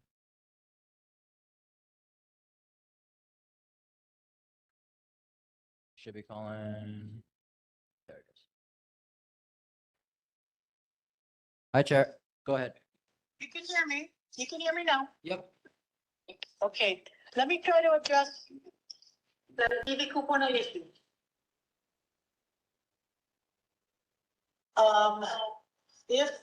If you know of where burials are, and they have been desecrated or they've been destroyed, I would recommend that you bring that to our attention, our State Historic Preservation Division. And normally I do not do this, but in the interest of time, and I know how emotional this is, I'm going to give you my email. And I'm holding Parker Spencer responsible, brother. I'm going to give you my email, and the Connie family can contact me, and I will put you in contact with the right people at State Historic Preservation Division. So my email address is Dawn, DAWN, .Chang, CHANG, @hawaii.gov. Now, I don't want to be having everybody email me see Tucker Spencer. But I understand how emotional burials are. So with respect to the Kane Ohana, if there are burials that you believe are being desecrated or subject to harm, call me or email me, and I will have our State Historic Preservation Division follow up with you, okay? So that's one with respect to the burials by the Kane Ohana in Waiahole. With respect to the question, Ms. Jardine's question about the iwi kupuna in DLNR's containers, this is what I told the Oahu Burial Council. The matter is currently being. When the investigation has been finalized, I will consult with the Oahu Island Burial Council on specifically that issue. The burials that are in SHPD's possession. Okay? Right on. Mahalo, Chair Chang. We appreciate your time. Thank you for addressing all of our questions tonight and addressing the community. Any closing thoughts before you head out? You know what? I called my meeting. It was supposed to be at 7:30. I'm going to give you guys 15 minutes because I know the reason you called me was Haia State Park. So I'll agree to stay on to address, but can you let me address those questions now? Sure. Did we have any, before we move on to that, do we have any comments from Auntie Rocky regarding Ulumo? We should deal, I think Parks is coming on our next agenda. I Okay. asked for it. Mahalo. One more thing for Dawn. I heard her say that she's getting evicted.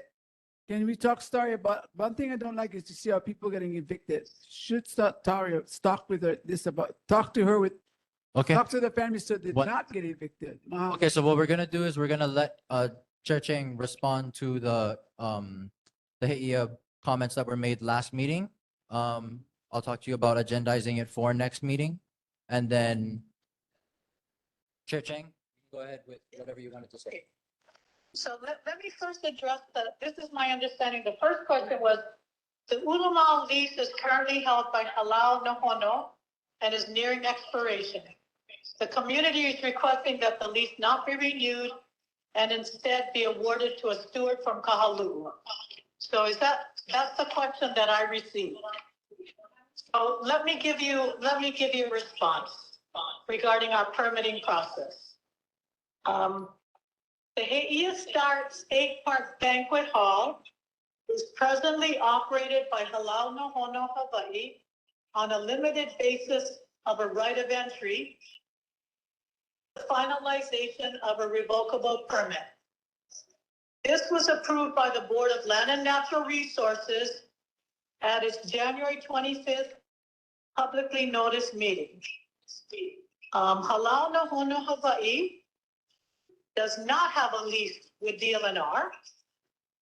The revocable permit is currently being reviewed by the Attorney General's office. It is the intent of the department, based upon the comments that were raised at that January meeting, that the department move on a long-term lease and open that up through a request for proposal process. So we intend to do that. This is a short-term right of entry with Nohono to continue on making those facilities available. But when we go out to public request for proposal for a longer-term lease for just the banquet hall, the public will be made we will let you know. And, we may also let the neighborhood board know so you can let others know. I wanted to give you a background on what the reservations are like at Heia State Park at this time. So from February 2nd to May 12th of 2025, we've received reservation inquiries of 377. There are currently 24 that are on hold And there's currently 99 events that have been confirmed. And this is for the year 2020-25. Tentative dates for 2026 is 27, but we cannot issue any permits, any confirmations, because we don't know who the new long-term lessee will be. Let me give you a breakdown on some data regarding those events that have occurred at AE Estate at the banquet hall. So 99 confirmed events, 8% represent out-of-state clients, 92% are Hawaii residents. We have held 18 community Kanikapila sessions since March with a collective participation of over 150 community members. The new management is currently working with He'ia Elementary School's leadership to create a cultural and team building day for all staff. Windward District Department of Education Office, School of Social Work Department is hosting an annual team building event with the Kaimana playing pivotal role as a facilitator of that event. Aikahi Elementary School will also be hosting their annual PTA meeting at the site. Ohana Arts Foundation is hosting their one-day kids camp on site. And then a class of Leeward Community College, Kahalu'u Point Management, to survey all the flora and at the park and identify species to support the possible procurement of signage. Let's see. Let me get what my second page. Let's see. So with the gates, so regarding the park being closed, the state park manages the state parks. Nohono does not manage the park. Because we have not managed the park for the last 14 years, the park hours are on a limited basis. They are closed on Mondays, and sometimes we do have a reduction of hours. I've heard Auntie Rocky's comments about it would be helpful if the community had a, when are the times that the park will be open. So let me take that back to state parks, and maybe we can either post signs or we can have regular, if we're gonna close it more often, have a regular schedule so that the community knows when the park is open versus closed. But for the most part, we are trying to keep that park open. We intend, once there's a long-term lease for the hall, it will also include maintenance of the park facilities. Right now, since February to May, the state has spent approximately $35,000 for those 4 months to maintain the park. There's a comment about the Kaneohe, the new club, Keiki, are no longer able to run or train within the park. My understanding is State Parks is issuing a special use permit to Kaneohe Canoe Club to use the park for their running exercise program. So that's not Dobar, that's He'ia State Park, our state park staff. And normally, anytime you have an event greater than 25 people in a state park, we require special use permits. So my understanding is State Parks is going to issue the Kaneohe Canoe Club a special use permit so that the kids can run around the park in a safe manner. Okay. Let's see, what is the status of other agreements at the state parks? I think we currently have an agreement. We've been, I'm trying to find out.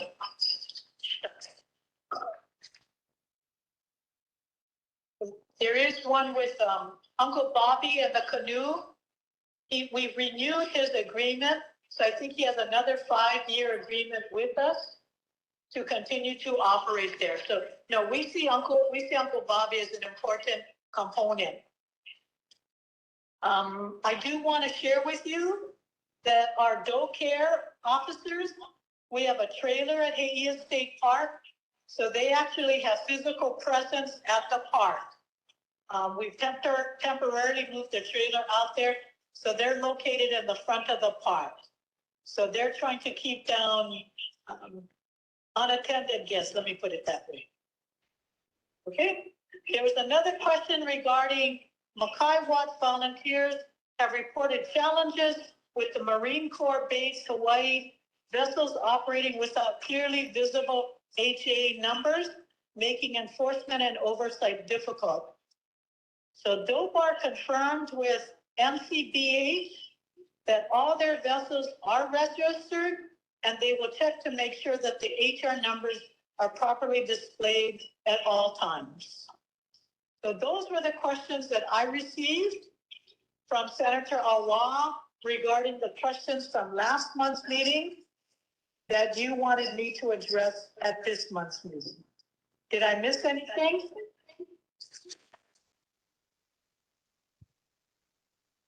One question from Ati Rocky. Kalamai, my concern is the discussion we had on the missing EV of our family. They got disturbed, it can't be found anymore. We cannot no longer let it be shoved under the rug. I believe there's 4 EV that's missing. We gotta talk it over. We gotta get a blessing there. My couple went there the other night to do a blessing. So we gotta talk about it. And you know what? Mahalo, Don, because I think it's about time that the State Parks Division get off the gravy train and do work over there, because all these years they were getting, Kamaina kids did their job for them. But mahalo, I appreciate that. Address your Kupuna question. So what I got from State Historic Preservation Division is that Ibi Kupuna were taken from there where they were stored and they were reinterred. We were told that there was an AG investigation, but when we inquired with the Attorney General's office, they were not aware of any investigation. So I'm sorry, Auntie Rocky, if there's more information you want to provide me, please feel free to do so. Okay, mahalo. It should be on record because State of Hawaii asked us to rebury it. Mahalo. Thank you. Hi there, Don Chang. I'm back on, this is Anna Abbey, and I'm here to also talk about the Haia State Park and the fact that at one time there was a revocable permit for the Kaneohe Canoe Club Kaneohe Culture Foundation, that we had space there to store a lot of our canoes, and a couple of them were our koa canoes of extreme value. Now we were, I believe, evicted or told to vacate the property. And so we had done that in compliance, but we don't have any paperwork to say that we needed to do that to make, I don't know, space for someone else. I'm not sure, but we really do need that area back, you know, for our canoes. I mean, the hale is just too small. So Oh, no, I'm sorry. No, go ahead, Chair. So Abby, what I would do is I would recommend that you, because I thought you had a permit to store the canoes. we did. If I'm mistaken, why don't you contact our, was it within Haia State Park? Yes, it's within Haia State Park. So why don't you contact our state parks people again? I will contact them tomorrow with Okay. your concern, and then hopefully somebody will follow, okay? Is there someone specific? As well. Okay, yeah. Is there someone specific at Haia State Park that we should contact? Eric Kato. Eric Kato. Okay, thank you very much. Mahalo nui, Chair Chang. We appreciate your time. We know it's about 7:45 and we don't want to keep you any longer than you need to be, but we just want to mahalo you one more time for addressing everything relating to Canoe Club, Iwi Kupuna, and then, you know, of course, taking the time to also address Haia State Park. Ian, final thoughts before we let Chair Chang go? Yes, I know that the Canoe Club has also used the park for large events and hosting and fundraisers and things like that. Please ensure that they're allowed to continue that relationship with the park and utilize that safe space because it's their only space. Thank you for that purpose. We'd like to continue on that partnership. So let's just continue to work collaboratively together. Then we'll try to address whatever concerns they may of either Dobar or State Parks may have. Okay? Thank you so much, Don. Much aloha. Mahalo, Chair Chang. Appreciate your time. Yeah, sorry about the technical difficulties. No, it's all good. It's all good. Okay? Ahoy ho. Ahoy ho. Okay, mahalo nui. Any other concerns not related to DLNR? Okay, I know we do have HHFDC in the room, but we will get to, when we have governor talk, we'll have them address it at that time. Kevin, go ahead. Chair, thank you very much. My name is Kevin Lai. I'm a member of Downtown Chinatown Board Number 13, former chair, but I'm speaking to you tonight as a member of the community of people who live on this island. Chair, I know you've had a lot of issues tonight that are very emotional, and I applaud you on being able to wade through the technical issues, and I really appreciate that. But the matter I'd like to bring to your attention very briefly is purely procedural in its nature.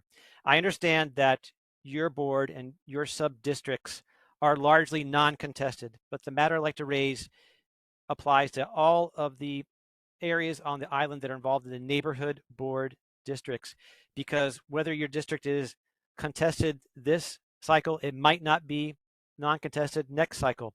The issue is this. Within other neighborhood board districts, it's been identified that there are problems with the neighborhood board election ballots. They have been prepared in a way that does not follow the neighborhood plan and the directions that are specific for the neighborhood board elections within the neighborhood plan.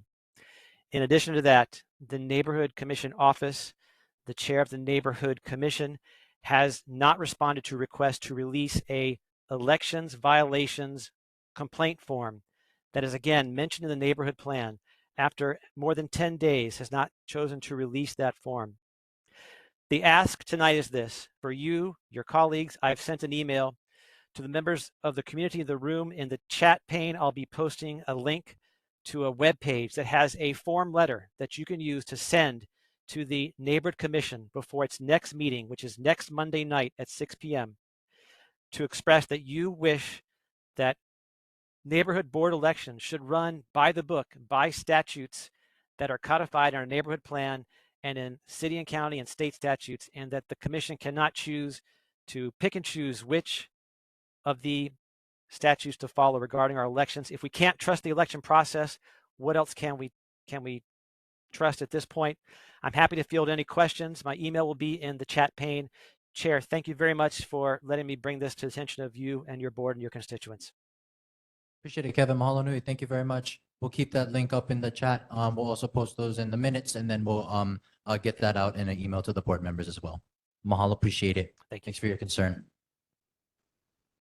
Okay, so what we're gonna do is we're gonna go back to agenda item number 4. We're gonna pick back up from where we inserted residents and community concerns. So we're gonna start off Can with. I interject real quick? I was hoping to fit one more in on residents' concerns. I'm with the Oahu Pentathlon. Sorry. Hi, go ahead. No, oh yeah, go ahead, Sarah. Sorry about that. Big Sorry. glare. No, Look that's and okay. see. I just know I didn't get fit in the agenda. I'll be quick. Yeah. My name is Sarah Mayo. I'm the race director for the Oahu Pentathlon. This is the, I believe, 4th year that I've addressed this board. My request is essentially identical to the last couple of years. The big picture of this event is that it is a fundraiser for Point One Vision, a faith-based 501c3 nonprofit organization. We organize faith-based events or fitness-based events and efforts as an avenue for community building. So the Oahu Pentathlon as a whole is a 135-mile kind of adventure-style race that includes swim, run, paddle, sandbag carry, and bike, starting and ending in Kailua. The portion of the total event that would impact this community in particular is a portion of the run, which starts over in Kailua at Castles Beach, goes through Kailua, Kaneohe, across Haiku Road, which is where it enters into your community, onto Kahikila Highway going up towards Kahalu'u Regional Park, which then transitions to the paddle section. They head north from there up towards Laie. All in all, we're expecting about 150 to maybe 200 athletes. However, since these are mostly broken up into teams, that actually works out to about 40 what we call units, or 40 to 50 units, or individuals coming through at a time, which is approximately the same as the last couple of years. These athletes end up pretty widespread, obviously, because the huge nature of the event or how many total miles there are. So from about 8 a.m. to about 1 p.m. is where you would see the total of those about 40 to 50 athletes coming through. This would be for the morning of Saturday, August 9th. For these reasons, Department of Transportation Services has recommended, as in previous years, that we would not impede the flow of traffic or cone it off in any manner. We do have permit applications submitted to City and County, DTS, Parks and Rec, DLNR, HPD Special Duty, and DOBOR. Sir, if did there's you have any the date for that? Yeah, August 9th. August 9. Okay. So that's really it, unless there's any concerns to address. And I know that you asked me to come back in July as well in case anything else comes up. No, appreciate it. I think we're good. Any concerns from community members, board members, in person, online? We okay? It looks like someone does online. Okay. Appreciate it. Yes. Thanks, Sarah. Oh, I think Ian has a Oh, question. yeah, just Ian. Oh, wait, there we go. Sorry. Go Yeah, ahead, just Ian. real quick. We have a new thing. It's called a roundabout. How you run the runners through the roundabout? Have you assessed that new aspect of this run? Which roundabout is this? It's in front of the hygienic store and the 7-Eleven where Kamehameha Highway yeah. meets Kahikili Highway. Yeah. So, and this Serious. is part of our permit with DTS is our runners, because we don't cone or block any traffic or anything like that. They have to stop at all traffic lights, use the crosswalk signals. They'll just have to act as any pedestrian would. So they'll just follow pedestrian laws. Thank you. We'll see how well it works. Good. Mahalo. Thank you. Thanks, you guys. Appreciate it. Okay. We're going to go back to agenda item number 4. We have city, state, federal reports. We're going to go over to, I think we have Chelsea. No, I'm sorry. We have, is Regina online from Mayor Rick Blangiotti's office?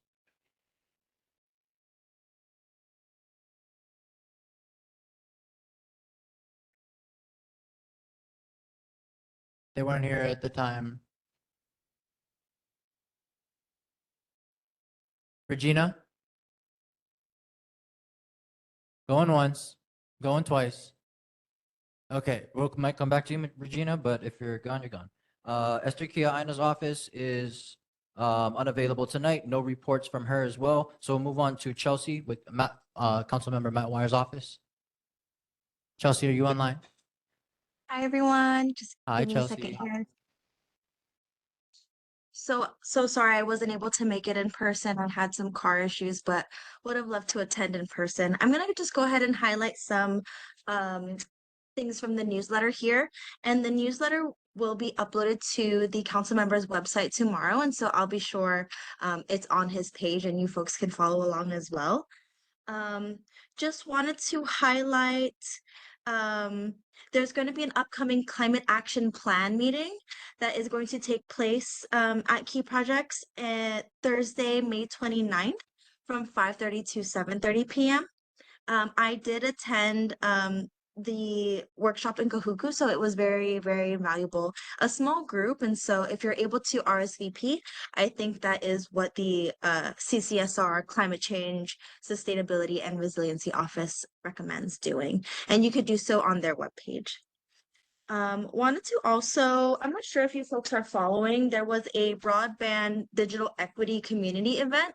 So it took place in Hau'ula, but it sounds like a project that's being done by the UH Broadband Office as well as the Office of Economic Revitalization. And what their main objective is to connect more households to broadband through wires, through not just Wi-Fi, but households get connected through like physical wires. And so what they did was this big assessment on all of Oahu just to see which houses and which communities are in need.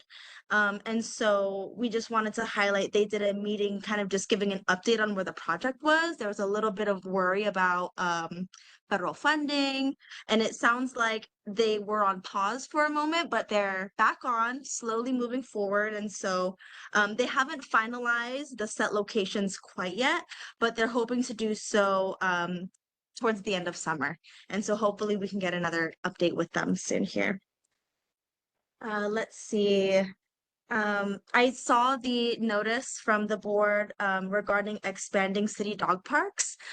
So I wanted to just highlight that for folks who weren't following along, but DPR is working to expand dog-friendly parks across Oahu, including many in council members' district.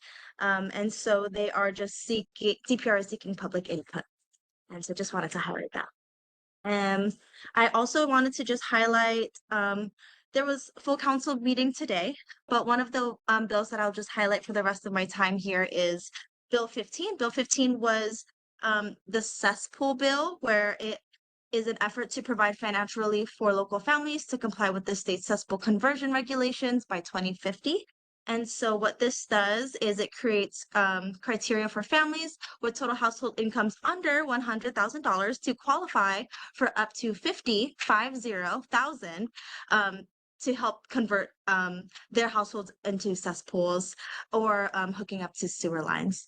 And so there was a lot of good things that came from this bill. It was also broad enough for organizations like nonprofits to also assess and help communities on a neighborhood level. I know that we had a recommendation from community members from this board meeting, and so that passed third reading today. So that's really exciting. There's a lot of details to come though. You know, there's a lot of just broadness that was covered in the bill. And so there's a lot of details with admin, with the CCSR office to sort of lay out what that criteria and eligibility will look like before it kind of officially rolls out to the public. But just a good step in the right direction for today. And that'll be it for my presentation updates so far. Happy to take questions. Thanks, Chelsea. Any questions from board members in person? Auntie Rocky? Hi, Chelsea, this is Santuraki. Mahalo to Matt. You guys did a good job trimming the side of the Kamehameha Highway. But the most important part I see is around the Hi'ia State Park, because people got to walk around that corner and I see people walking on the road. Grass is right across the whole walking area there. So it should be done as ASAP, because we even got the paddlers got to catch the bus. There was some of them walking over there and they got to go around that grass. It's so dangerous. Mahalo. Mahalo. Thank you. Keone? Hey, Chelsea. Yeah, I just wanted to add on to what Auntie Rocky just said. So there was like thunder showers a few weeks ago, and I actually witnessed an elderly man crab walking with an umbrella in his hand from Hi'ia State Park down to the Long Bridge with his back up against the California grass because there is no access to the pathway. And I felt that was very scary. Like if that was one of my kids, for example, oh, I would have lost. Even worse, that's kupuna. It was not something that I wanted to see personally, and I just wanted to bring that to light. That I witnessed it myself, and that's unacceptable. I saw somebody running across to the state park from the grassy area and almost get hit. Mahalo. Joe, you had something to say for Wire's office? Yeah, go ahead. Aloha, everyone. My name is Joe. I work here at Key Project, and I'm one of the community representatives for the County Climate Action Plan. And I just wanted to put in a second plug for what Chelsea mentioned with the May 29th Climate Action Plan Community Workshop. It's from 5:30 to 7:30 p.m. And the last one, the first 5 that they did only had 13 total participants. And after us, there's Wai'anae, Wailua, Waimanalo. And so if we want, the Ko'olauloa one only had 3 people at it. So if we want all voices represented in this document that is supposed to help the next 5 years of city and county policy making, then we should have people here at this Key Project event.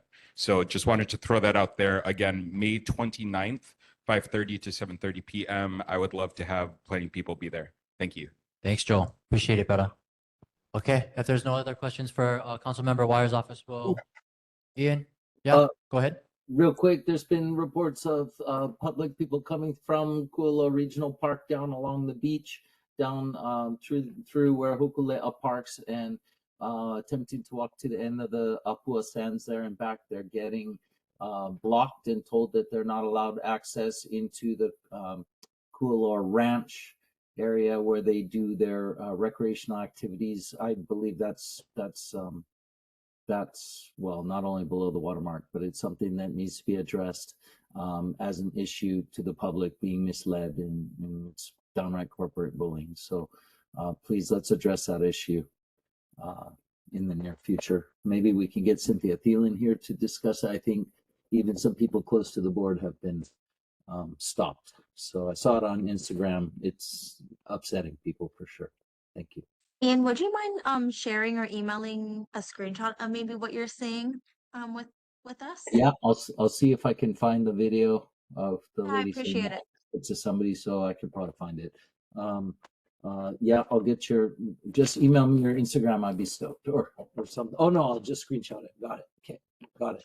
Works. I'll send Thank it to you. Okay, mahalo. Thanks, Ian. And thanks, Chelsea. Appreciate your time. Thanks for being patient. Okay, moving on, Thank we're you. gonna move on to Barry Usagawa from Board of Water Supply. Barry, you online? Yeah, hello, Chair and members. Real quick, How's it? we're heading into summer. Please conserve water. If you want to know how, go to our website, borderwatersupply.com/7ways. And happy to take any questions. Thanks. Mahalo nui. Any questions from board members, community in person? Board members, community online? Okay, see. Thanks, Barry. Thanks again for your patience, brother. Appreciate your report. No, we have next moving on, we have Josh Green's office.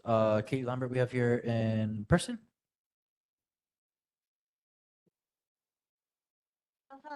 Aloha, everyone. In the interest of time, instead of reading directly from the newsletter, I'm just going to say that there are hard copies here. If you grab one, there's actually a QR code that will get you to the electronic version. Also, I believe, let me check, that if you are interested in looking up the newsletter and go online, you go to governor option for his newsletter. Getting to follow-ups from last meeting that were not DLNR related, the Department of Agriculture, there were questions about the Ho'ula infestation as well as grant monies that DOA used to administer. So the response from the Department of Agriculture was that HDOA was made aware of the Ho'ula infestation in the beginning of February this year and is working with DLNR and other partners to delimit the extent of the infestation within that community and forested area behind it. Once we are able to delimit the infestation, the use of a recently effectuated contract would allow for the residential areas to begin treatments. DLNR is taking the lead in the forest reserve area and is planning on using drones to apply bait. Regarding the $25,000 grants, those were issued for CRB utilizing prior funding from the legislature. We currently do not have funding for this, but should the opportunity arise, it is something that could be considered. There was also a question regarding the governor's stance on electric buses. And the answer to that is that, yes, he is in favor of electric buses. And then finally, we do have, as was mentioned before, we do have representatives from HHFDC here, which I was asked to introduce. So, I am so sorry. Their names are Michael Yee and Lee Miller, and it was just to introduce them because there are issues that were cropping up in Waiahole, and so they would be your connections to HHFDC. Happy to take back any other questions or follow-ups for next meeting. Mahalo nui. Any questions from board members in person? Community members in person? Yeah, quick question.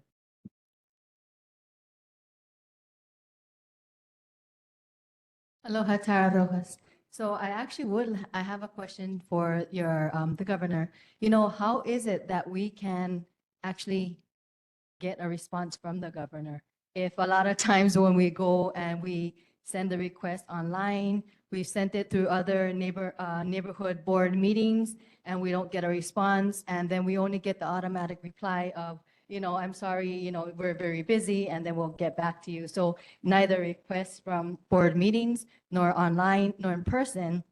And I have an issue because you just mentioned, HHFDC and your representatives of the state here. But what happens when you're not able to ask and you see the request being made and they're not upholding their end of what they're saying, neither the rules, and then also when you're being shut down or silenced, and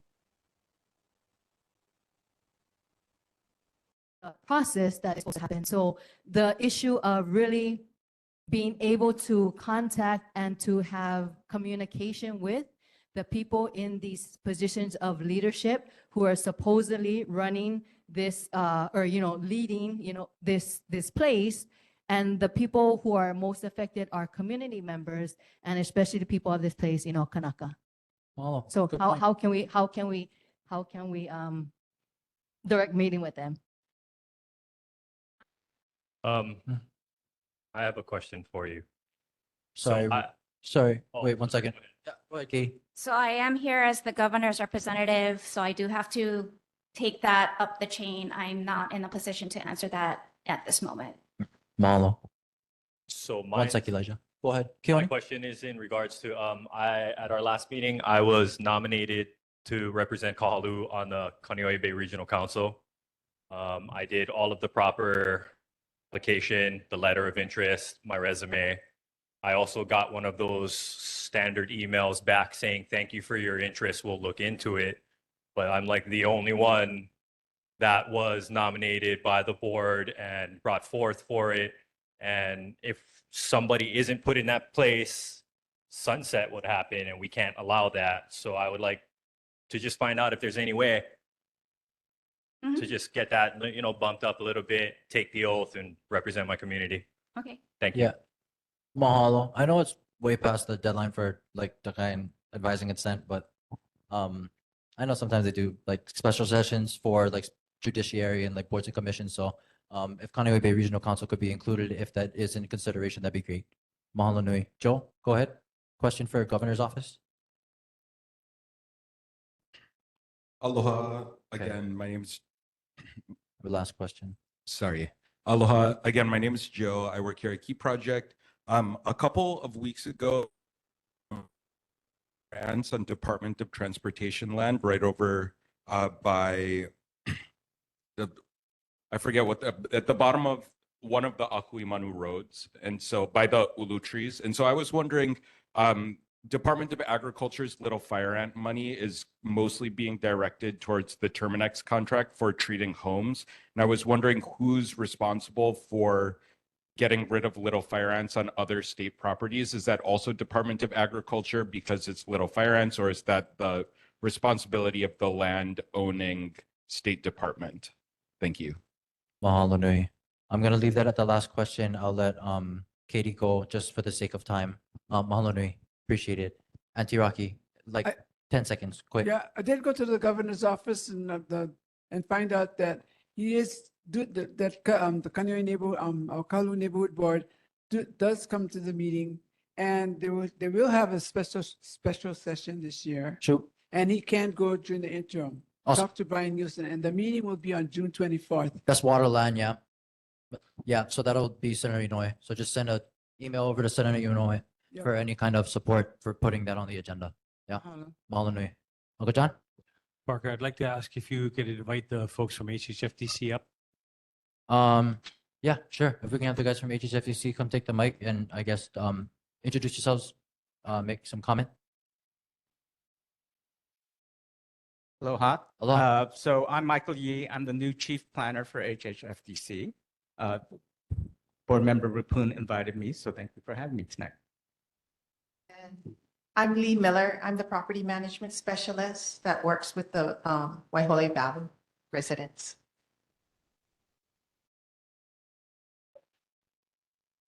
Mahalo, yes, appreciate your time. Thanks for coming out all the way here and being patient.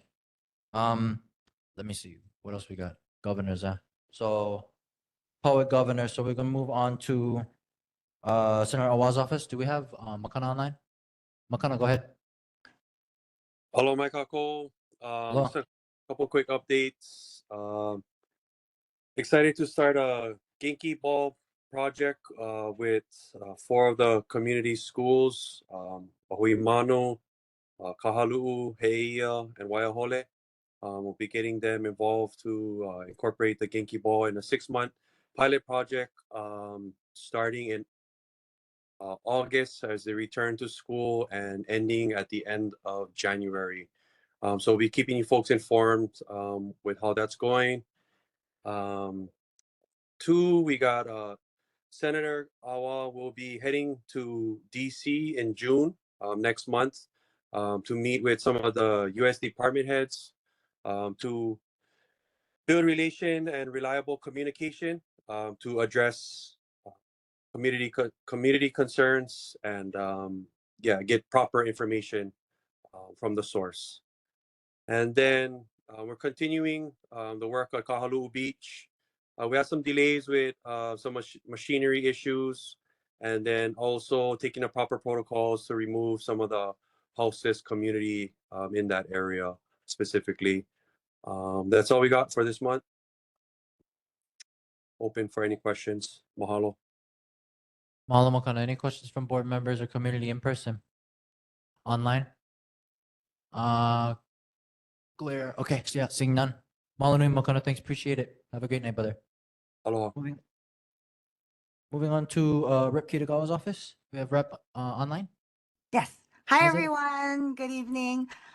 Great to be back at the neighborhood board meeting. So just want to give you a few updates. So the first one is, and I think you guys should have all gotten a flyer for it, or either recently or a couple months ago, you would have got it. We're doing a e-waste drive, Rep. Matsuyoshi and I, at the end of this month, Saturday, May 31st, at Castle High School, the auditorium parking lot, 9 to 11 in the morning. This is our annual e-waste drive that we do. So if you have computers or printers or televisions that you don't know where to dispose of, you can bring it, and we have people who will take them and dispose of it and then recycle all of the materials.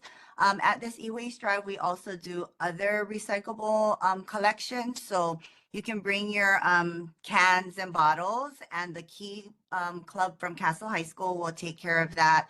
We also have car batteries. If you need to dispose of that, there's someone that do that. Clothes, food. We even do eyeglasses or hearing aids, and the Kahalu'u Lions Club takes that and they donate it to countries around the world that need those things. And so that's just a reminder of a service that Rep. Matsuyoshi and I do for the community once a year. So May 31st for the e-waste drive. Also wanted to give update about some of the things that happened specifically for our community with the legislature. So we finished a couple of weeks ago, and we were able to get a bunch of money for our community. So I was able to put in requests for various capital improvement projects as well as grants and aid. So just want to highlight a few. So this year, Castle High School will be getting about $2.6 million for various deferred maintenance projects as well as improvements to the Ron Bright Theater. The seating is falling apart. Their lighting is really old, and so they'll be getting a fix for that. King Intermediate will be getting $1.5 million for various deferred maintenance around campus. Kaneohe Elementary will get $2.5 for their fire alarm replacement and monitoring system, and Kahalu'u Elementary will also get $2.5 million for fire alarm replacement and monitoring system. So those were the things that went to the schools. We also got grant and aid for our community. So After School All-Stars is a program that is run at King Intermediate School. It's a free after-school program for all students who would like to stay or they need to stay until 5 p.m. And so they also do programs across the state, but that program got $115,000 to continue running. And Key Project also received $175,000 for their youth program. So those are things that I advocated for, and we were successful in being able to get that for our community.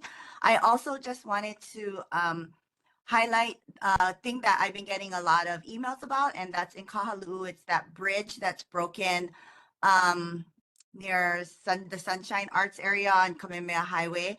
And so we've been working with Department of Transportation since the beginning of the year when we first got emails from community, and we've been in contact with them. And I just asked them again tonight because they kept telling me that it was going to be done, but then the contractor kept needing to get new materials, and then they had to put the materials together, and then they realized it wasn't enough, so they had to order more.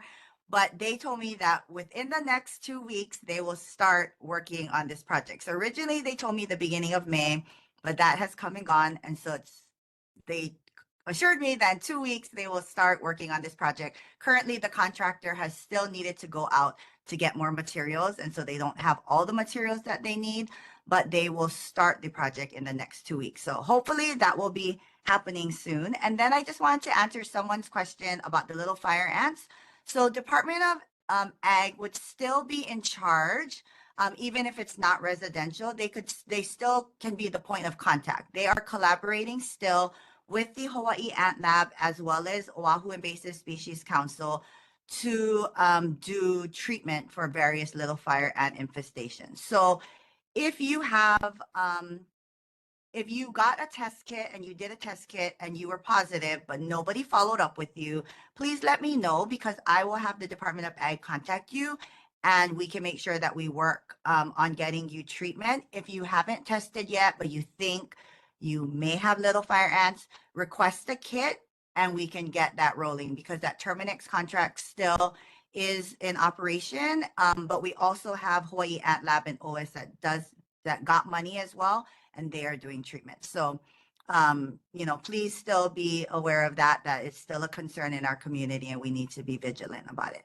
But I don't want to go too long, so I'll just kind of end it there, but I can answer any questions that people might have. Mahalo, Rep. Any questions from community members or board members in person? Auntie Rocky? I just want to thank our Rep Lisa for saving the positions on HIMB, retrieving it. You forgot to mention that. We appreciate that. For giving the funding back to the HIMB. Mahalo. Appreciate Thank you, it. Auntie Mahalo Rocky. nui. Thank you. Any other comments, concerns, questions from anyone online? Okay, seeing none. Appreciate it, Rep. Great, thank Congrats you. on another great budget. Mahalo.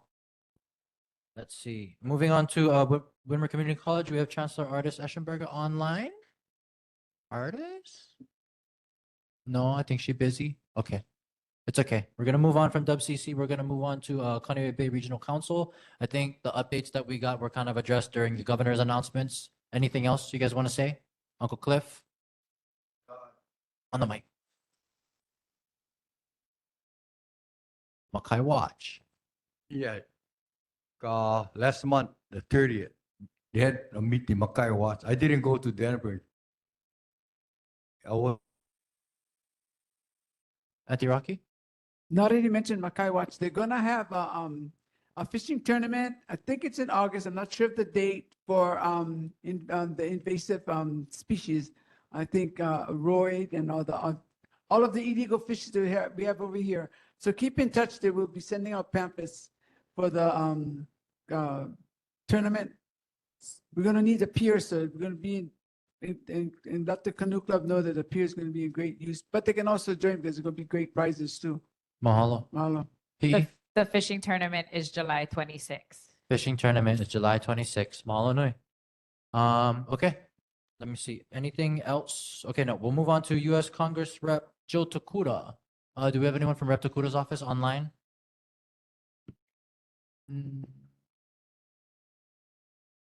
I don't think so. Okay. We'll move on from Rep. Takuda's office. We are going to go on to Kaneohe Marine Corps Base. We have Auntie Christy. Is she here? No. Oh, she's on vacation. Okay.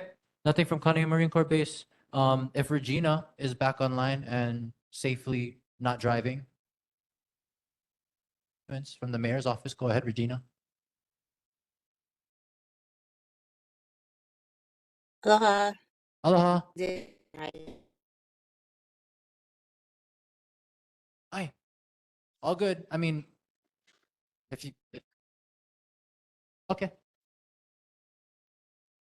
One is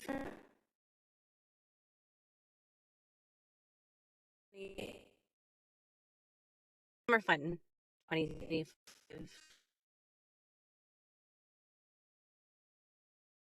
Okay, and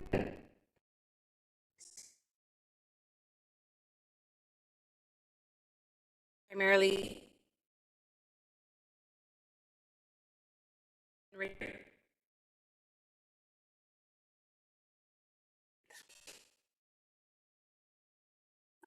one follow-up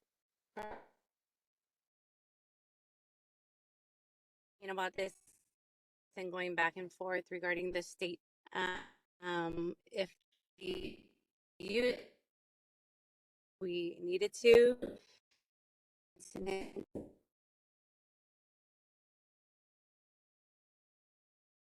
available in the country. It is a big. Is there a state contact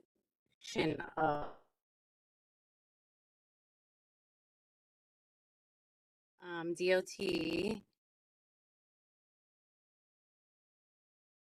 touch with for coordination on various issues. Issue we spoke mentioned at the end. The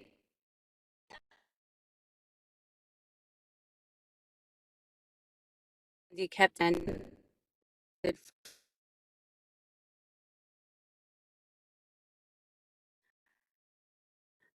DOT loan our equipment to anyone, but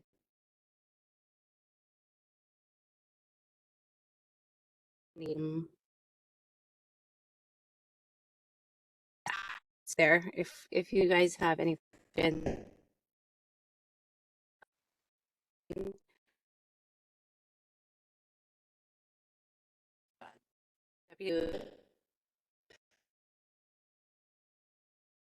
With something there, and we'll be happy to work with and other we can do. That's all I have. Mahalo, Regina. I know the audio was kind of coming in and out, kind of spotty for some members in person and also online. We will have the written response from the mayor's office available as well. And so we'll have that for reference. But thanks, Regina, for taking the time and being patient. Mahalo. For just gonna circle back. Time. We do have Officer UA online from HPD. So we're gonna circle back up to what was this? Agenda item number 2B, HPD. Officer UA, if you have anything to say, mahalo nui for staying on this whole time. Yeah, good evening, board and members of the audience. I'm Lieutenant Yu. I'll present the stats for April. Crime continues to be good in the Kahalu'u area. Motor vehicle theft remained the same at 1. Burglaries decreased from 3 to 1. Regular thefts did increase from 2 to 8. There were no motor vehicle break-ins and no robberies. You willing to answer any questions at this time? Any questions for HPD? County? Just if you guys had any updates on whoever went cut the fiber optic cables that took out everybody's internet, just any ideas the community's been asking. Thank you. Nothing new at this time. Okay. Uncle Ray? And on that fiber optic cable, the more we tell about how it was done and all that, then it's going to get done again. So let's just, can we have the news media just put it to bed? I'm sorry. Thanks, Uncle Ray. Antiraki? I just wanted to follow up on the, we took a bag of things that we found on our property with drugs in it and a bunch of keys from all different kinds of cars that was right behind my son's bedroom. I just wanted to follow up on that, what you guys did with it. Or did you find anybody that owned it because there was no ID in there? When was that, Auntie Rocky? That was a month ago. You got to give me a little more specifics for me to check on that for you. A month ago, we found a bag of, in our backyard next to my son's bedroom, right outside the fence with some drugs in it, a bunch of keys, and some clothes in it. Evidently, someone left it there very close to our house by my son's area. Took it to the police station to check it out. When once we saw the drugs, I told my grandson, open it, I said, put it back. It's dangerous. There was a razor blade in it. There was cutting wires and things in it. I just wanted to follow up on it, what was done with it. Do you have a date you can give me? Not really, because I couldn't remember the date. I just got back from vacation. Back this past weekend, we were still in the mainland when my grandson called and said, he called the police department because somebody blew up the rubbish can. Did us a favor in a way, but they blew the rubbish can up that they left out for the rubbish man. Did you bring it to the Connery station? The rubbish can incident, my backpack- grandson, the and backpack they is called the Iraqi. police. You should have it on record. I was not here. The backpack. Under the bag. Yes, bag. it was not a backpack. You took I him mean, to yes, it was a backpack. It was took him to the station. yes, and it also had a tablet in it. Okay. Okay, Right I on. have to check. I Yeah, have to check because- for you. Officer, yeah, we'll follow up with Anti-Rocky, yeah, because you turned. Because a lot of kids in our area. Okay. No, easy. We'll get a response from HPD. Thanks, officer. Any other questions from people in, yeah, Keone? Or Ian? Ian, go ahead, Ian. Mine was actually for Regina. Can she just put her email in the chat so I can include her in the Kulo Ranch and Kulo Beach Park access issue, please? Thank you. Sure. Thanks. Regina, if you could go ahead and drop that just in the chat, appreciate that. If there are no other questions or concerns, I know we did have something come true about unleashed dogs, yeah, in parks. I know that might be brought up later on in the meeting if there even is some time left, but officer, if that's not addressed tonight, we'll address that with you next meeting for sure. Yeah, if you see a unleashed dog in the park, just call 911. All dogs have to be leashed in a park, unless it's Yeah. a dog park, yeah. Yeah, unless it's a dog park. And even then, it's like right now, I think in all the parks in Kahalu'u in our district, none of them technically allow dogs leashed or unleashed. Yeah, Which is there unfortunate. should be signs. There should be signs that specify no animals, yeah. Yeah. So yeah, we're gonna take some measures as a board to try and address that because we know that we do have dog issues, but we do know that some families do have pets, and that's a reality as well. So we'll get to that when we get to that. But mahalo, officer, for your time. Thanks for sticking around. Good night. Okay, we're gonna move on to agenda item number 5. We have community topics. And mahalo nui to the Office of Hawaiian Affairs for sitting around this entire time. Thank you so much. We have Trustee Akaka here in person with her report.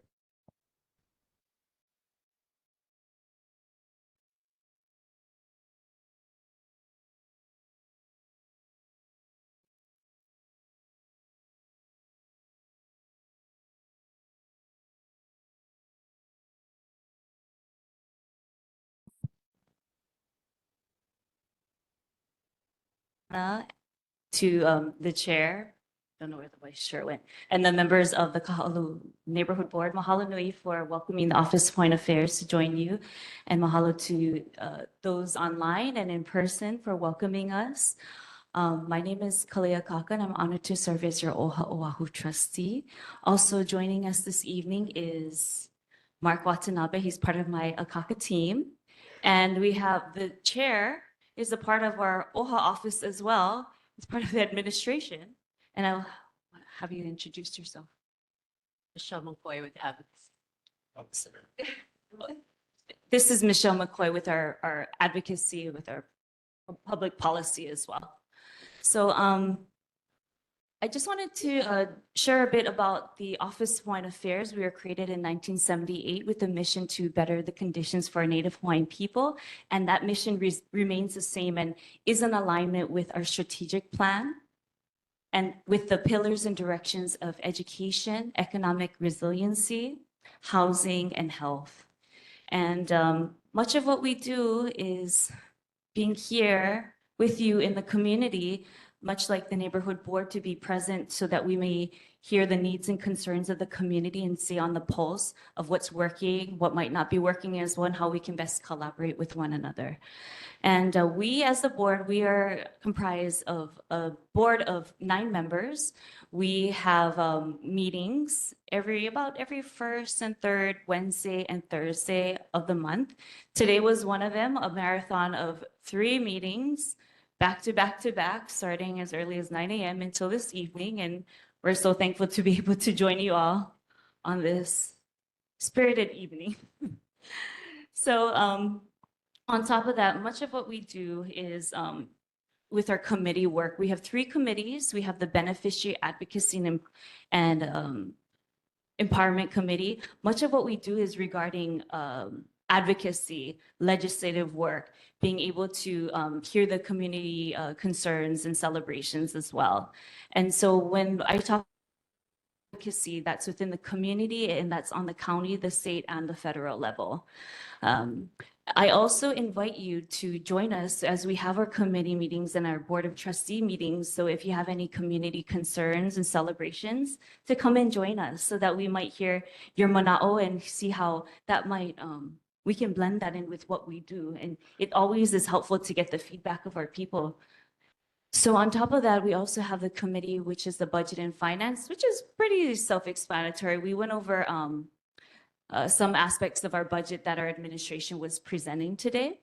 And we also have the third committee is investment and land management, which includes our Native Hawaiian Trust Fund portfolio, as well as the lands, our lands portfolio, which includes our legacy lands and the lands that are provided to us to have economic benefit for our people. And then on Thursdays, tomorrow, we have our Board of Trustees meeting, so in which we cover various topics, including ratification of what was voted on and passed through the various committee meetings. Do you want to share specifically on anything? Mahalo. Oh, that's right. So I just wanted to share with you some of the mea, the handouts that we brought today and we have on the table. We have the what OHA does, so give some breadth in terms of why OHA exists, why we were created, and what we do within the community and for the community. We also have this flyer here, which talks about how you can easily subscribe with the QR code for our Kawai'ola, which is a free publication that's made available. And it's an award-winning publication as well. So this is a copy of our Kawai'ola, our latest issue regarding climate change. And on top of that, we have our OHA quarterly updates for the neighborhood boards that was shared. And lastly, something exciting, like many other government bodies, we are hiring. So if you know anyone, any qualified members of the community, your ohana, your friends that are interested in serving with us for Hawaiian people to better our community, please share the word. And there is a $5,000 signing bonus as well.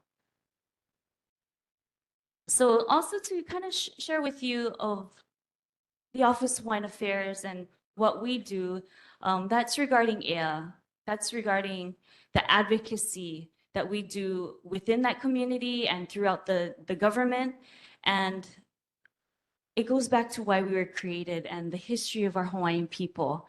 And when we look at what is called state lands, truly what these are Native Hawaiian Crown and government lands of our Hawaiian kingdom. So it's so important to share the history there so that people, theoretically, when you know better, you can do better. And much of the funding that we have is from the proceeds and revenues from these lands. And part of what we do is to share with the legislators, with the community, if the history of this and the kuleana that the government has in caring for our Native Hawaiian people, and to be able to provide the proper funding for us to do what we need to do and put this funding and this kukua straight back into our community. So that's also where I believe that we can have further the pilina and the partnership with our neighborhood boards, as well as with our community. So when there is that kahea, that we can kako'o with each other so that we are able to meet the needs that you are sharing with us and you are able to kokua us in that effort. So that is so much in what we do. And just to give you the stark difference in what should be versus what is happening, when you look at what is constitutionally mandated, what is constitutionally mandated is that we are supposed to receive 20% of the proceeds and revenues of what is also known as the ceded lands of the public land trust. But really, again, these are our Hawaiian Kingdom Crown and government lands. So it's important to know the genesis of that. So with all of this, with the proceeds, through time, we've had a cap put on us during the Lingo administration. And That was a cap of $15.1 million. Fast forwarding in time, you know, we have audits done, we look at reports, we look at the reports provided by the various entities on these lands. These are lands, CLNR lands, DOT, UH, you name it. So these lands, we round up the reports and so forth, and we found that it's on an honor system. And it's based on what those different entities believe they should contribute. However, what that means is the proper amounts are not being provided to the state, and therefore the state is not providing the proper amounts to us. So in reality, when we work really hard to up that 15.1 million cap to 21.5, let me tell you the difference there. Really what that is, we found that of the 20% that we should be receiving, it's closer to about 3 to 4, maybe 5%. So if you do the math and you look at the reports and the audits, we should, at the very least, considering inflation, or not including inflation for the years, it's closer to 79 million. But really, it should be much more if you look at a fair market value. So this is part of the advocacy and part of our kahea to you and how we can kako'o one another so that we can further uplift our Hawaiian people and work together to do that, and in turn, help our community as a whole. I also want to leave time for Michelle to share any mana'o that she wants to talk about and what we've been working on recently. Would you like to do that? So I am with the advocacy department or PAIA. And recently we did do testimony before the BLNR regarding Kahalu'u. And they did hold back the environmental impact statement. They did not say. So that's the type of work that we do at OHA to try to provide representation for the Hawaiian people in the various government agencies, including county, state, federal, and now we're reaching out to the neighborhood boards to find what the issues are that we can help with. And we heard a lot of things today that are really compelling, and you know, we hope that we can assist in any way with as you know, advocacy. We also have a compliance department that assists with ensuring that iwi kupuna are protected, and our compliance staff recently brought key back antiquities from different museums to be reinterned here in Hawaii. So we do a broad number of things. We have a number of different, I do have, I brought information here, and we also do a Hawaiian registry program. So that there are different benefits that you can receive after you do the registry, etc. So, and I've also brought the annual report of what we do with the funds that we do receive. So mahalo for your time, and you guys are a fantastic neighborhood board. So mahalo nui, and we're really inspired by all the part that you have here. And mahalo, Parker, for giving us some time. Yeah. No, mahalo, of course, anytime. Thanks. A Trustee. couple other things I wanted to Yeah. share. We also, oh, mahalo. We appreciate the warm welcome. Oh, Michelle, could you bring that back? We have the coloring book as well. I wanted to share with you what we have on hand too. We have a copy of Ola Ka'i, the Owai O'oha coloring book for the keiki, so the keiki can learn more of what the Office of Hawaiian Affairs does. And this was created in-house, and so that Ohana can learn as well. And it's beautifully written maka'olelo makuahina in our native tongue. So that's really nice, and I'm happy to bring this with you. I also wanted to touch on what Michelle had shared in terms of our advocacy and testimony with the BLNR as of late. That's part of the constitutionally mandated kuleana that we have and government agencies have, that they are required to consult with the Office of Hawaiian Affairs when it comes to our crown and government lands of our Hawaiian kingdom. That is part of the kuleana. And that when it comes to matters such as this, it is important that you consult with Office of Hawaiian Affairs, because we are the voice of our Hawaiian people. We are the voice, and we are the government agency provided to be able to provide how they can be in alignment with with what is considered pono and also what is required so that when it comes to iwi kupuna, when it comes to certain, we can say artifacts, but male of a certain time period. Whenever it comes to our lands, it's important for us to be able to advocate and be able to help one another be able to know how to properly steward these lands and know how do we go forward and work together. Mahalo Anui. I'm open to questions and manao that you might have. Uncle Cliff, questions for Oha? Yeah. On this note, since you put OHA, so what's the remedy, or I've heard, what IFU's doing about Mauna Ala? Oh, mahalo for asking. What? This is, we It- specifically discussed this matter today, and this is something that we've been in conversation with the Ali'i Trust, with the Royal Societies, with the different members of the community, the civic clubs.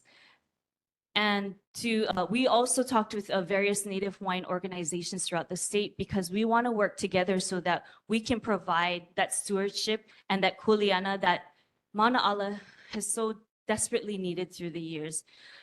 We have found and we have staff on hand that have, in their own capacity, cared to malama this land, and we want to be able to work hand in hand with the governing bodies as well as the DLNR so that Mauna Ala and our pupuna, those that are resting there that have been a part of our royal families and that have served our royal families through the years, receive the dignity that they deserve. Mahalo. No, because I got, what is that? I've been hearing things that's what's going on, but I just step aside and just, don't pay attention, but still deep in my heart, it still hurts. Even though I don't have one blood Hawaiian, I think I get more Hawaiian than anybody else. I can tell you have the aloha for Hawaiian people and No, community. because on that note, Ako, mahalo nui. Thanks, Uncle Cliff.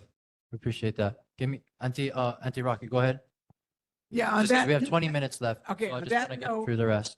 what Clifford is Go ahead. saying, for 20 years, Clifford took the initiative to organize our Hawaiian civic clubs and clean Mauna Ala every month. Mahalo. He was the one who did it. He was the one who went into the crep with Lunalilo with our family to restore, to put back the kahilis after 150 years. He was the only non-Hawaiian. So Clifford, you're more Hawaiian than a lot of the Hawaiians here. Mahalo. Mahala, Auntie. Ako. Mahalo nui to both of you. Uncle John? So you're working on a strategic plan for OHA, and that's good to hear. It'd be really good to hear a lot more detail about that. Okay. OHA came into existence in 1978 in the Constitutional Convention, and that was the last time we had a Constitutional Convention. I think that's supposed to be like every 10 years, maybe. But I'm curious to know what your thoughts are about that. When, how do you get the strategic plan out in front of people? It's particularly good to have you here at the neighborhood board meeting, especially tonight, all kinds of issues that have come up. Health is a huge issue for Office of Hawaiian Affairs. Canoe paddling is a huge plus for health. And so I would hope that, OHA sits on the Kaneohe Bay Regional Council. It should anyway. I'm sorry, can you repeat that again? I didn't hear. OHA is supposed to have a seat on the Kaneohe Regional Council, correct, Rocky? Yeah. And so, I mean, that's why that's so critical, because things like the Kaneohe Bay Master Plan laid out so much that has to do with things like canoe clubs and education and recreation and so on. And also, I'm really pleased to hear that you're focusing on climate change. That is coming at us big time. And if we don't address what's going on in the coastal zone, especially, and the riparian zone, we're doomed. OHA also came out very strongly in support of restoration of water in the Waihole contested case hearing. So we very much appreciate that. But I really would like to see, we have other state agencies here, at neighborhood board meetings and county level agencies. I think it would be good for Office of Hawaiian Affairs to pick certain points through the year where you're at neighborhood board meetings. So yeah, mahalo. Well, the intent with us in building this pilina is we were talking about the ability, the sustainable ability to be here or in person or virtually to provide announcements and updates, maybe 3-minute announcements, maybe quarterly, maybe monthly, something to consider. Or, you know, I've worked here at Key Project. I'm retired now, but I worked here for like 40 something years. This is a great facility. The last time I remember the Office of Wine Affairs coming here was for a budget hearing. And that was many years ago, but taking community centers that exist Yeah. around the island in each moku, I think is Mhm. really important. You can get a lot more done in a concentrated meeting. So your strategic plan, bring it here. Let's have a whole meeting. Neighborhood board maybe could co-sponsor that.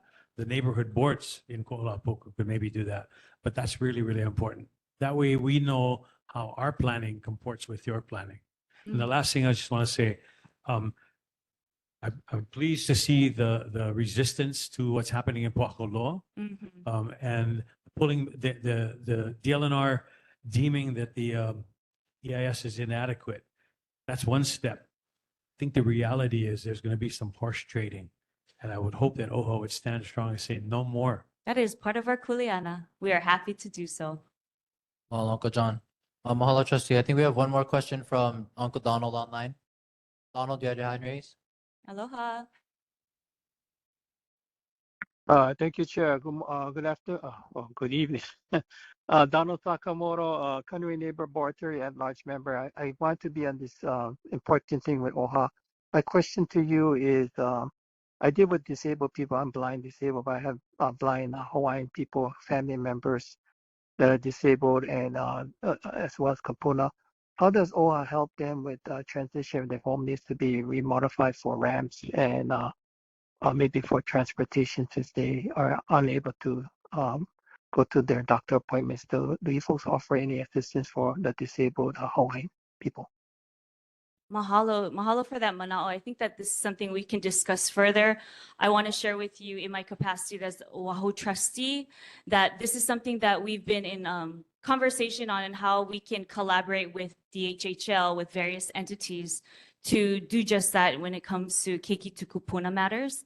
And we were talking about affordable housing options and how we can partner with DHHL on that. So that's something that we've been exploring through the years. But I also want to share something that was brought up last week with Waianae Coast Neighborhood Board. One of the uncles that I believe testified in one of our kapolei meetings some years ago that we had, our Oahu Island community meetings that I was hosting, is that people use the term affordable housing, but really there's different levels of affordable. Really, maybe what we should be calling it is what's attainable. What's attainable housing for us all? Because perhaps a price point that we can pay might be different from those that it's more a commercial property for them or a part-time residence, and this is not their main residence. Yeah. So I think that that's part of how I could share with you on what we're doing, but we constantly are in the community in various capacities, our trustees, as well as our administration. Parker is one of the people that is constantly, whether it's Kauai regarding EV or various matters, when that kahea is there, we go out to it. And we need the community's kokua to do that. Part of our bylaws is also to visit the various inhabited Hawaiian islands once a year so that like this, we can stay on the pulse of the needs and concerns, what's working, what's not working, and be able to provide that time for the community to join us to share their mana'o.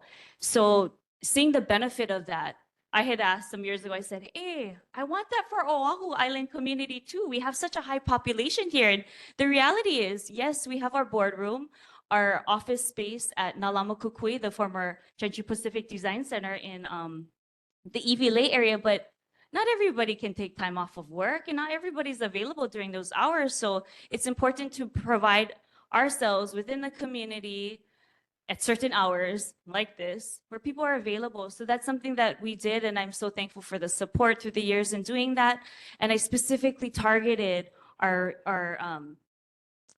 the parts of the island that are Native Hawaiian. So that's homestead area. So we were in the Waianae area, the Kapolei area, the Papakolea area, as well as on this side in the Waimanalo area. And I want to continue to do that. And we're so far, I believe we have about 3 scheduled, I believe, for the ending part of this year. So I'm hoping that we can share that in announcements as the time goes on. For sure. Mahalo. Thank you. Appreciate it. And, Thank and you. again. hey, please come and share what you feel is important for us to know and how we can cocoa one another. That's another avenue for you all to join us. Awesome. Mahalo nui. Thank you, trustee. Appreciate your time. Thanks, Michelle. Oh, I think Auntie Rocky Rocky, had one. one last one. Just one more, trustee, because I know you're the Oahu rep, and you came down to, Wyndham Community College. I don't know how Yes. long ago that was, That was long time ago. So I, ago now. yeah. That was our first one. Makes sense. So I think it's about time that we have another meeting for the community. to Yes. Communicate with OHA. And I If know you know of John, any good venues, you let us know. yesterday Park is a centralized area where both sides of our community on the Kola Pokomoko can meet with the Office of Hawaiian Affairs. And I think we should have one. Yeah, We we can work need to together. have a space that has Wi-Fi so we can live stream it and make it available to our community around the world, Can, as well as a place that can house whomever is coming and with all the people that and equipment that we're gonna bring to be able to make it possible. But thank you for sharing that. Maybe we can talk after. And I know that you reached out, and I was hoping to see you this evening so that we could catch up in person. Mahalo. Perfect. Oh, okay. Perfect. Awesome, you guys. Thank you. Thank you guys for your time again. Mahalo. Appreciate your time. Thanks for Thank coming you. out. welcome. Okay, so we got 10 minutes left in this meeting. Uncle John, I know just to touch base on the Hayamoa guardrail bridge and the rail damage. We basically got that update from Rep. Kitagawa. In 2 weeks, they're gonna start doing work on that. And so anything you wanted to address regarding Waihe'a Road commercial vehicle parking? Should we just kick that to next meeting and maybe get Department of Transportation Services here? And then we can talk about the resolution that we came up with. Do that. Okay. Okay. So here's what we're gonna do. For that then, let's just go ahead and move on to board business. I'll take a motion to approve the Wednesday, April 10 minutes from 2024. So moved. Second. Get a motion and a second. Anyone oppose? If no amendments? Okay, no opposition, no amendments. We'll go ahead and pass that out as is. Can I get a motion to approve Wednesday, April 9, 2025 minutes? So moved. Second. I got a motion and a second. Any opposition, any amendments? Any discussion? Okay, we'll take that as is as well. Ian, did you want to defer the reso for the wastewater docket? So I saw it at the last minute and I did prepare it. However, the reason I didn't recognize it is because there is a typo. And so I think we have to defer it because it's 49176. So can we make note 176. to change 176, not 716?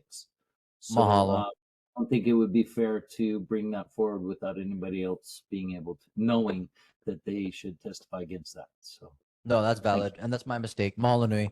I'll go ahead and fix that. Yeah. We'll defer that to the next agenda. Maybe Because we- I think we also do have another reso for the Waihe'a Road commercial vehicles drafted as well. So we'll review those at the same time.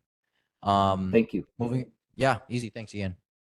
Moving on to adoption of reso opposing the Waihe'a Road commercial vehicles. We'll, roll that over. We have the draft in hand, but we'll take care of that at the same time we fix the agenda language for the wastewater docket. Parker, I think DPP addressed that issue as far as what is allowed. So maybe we can check with Regina. Okay. Find out. Yeah. Okay, sure. We'll check with Regina first before we run the reso. Yes? Vice Chair? Okay. So then we have the adoption of rules of speaking. So I just wanted to make a note. I know board members, you're requesting that all of our community that joins us online have their camera on. So although that board members can be at the discretion of the chair, we cannot enforce community to have their cameras on since there is the rule that they can phone in. So just so you guys know, we'll be taking action on new rules of speaking when we have new board members next month, but we cannot enforce that people have their cameras on other than board members at the discretion of the chair. Thank you. Yeah, that's what we got back from city. So we'll roll that over as well.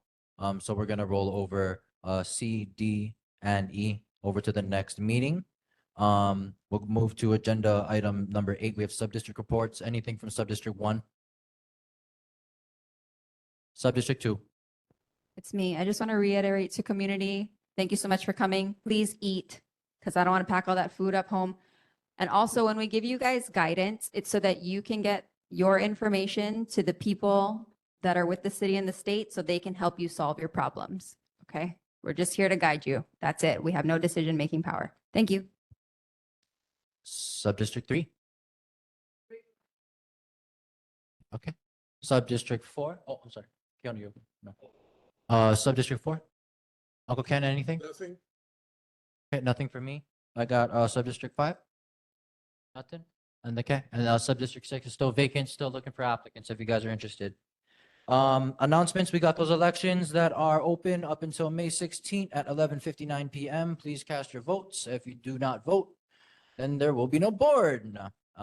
Still have a board, but it may just be the same people. We want to see different faces, get different community members in here, whether it be more, whether it just be people participating in general by showing up online or in person. I think, tonight was the best turnout in my sharing of this board for multiple reasons, right? Hot topics, but also just, I just want to vocally come out and tell you folks, like, I really appreciate this. This matters.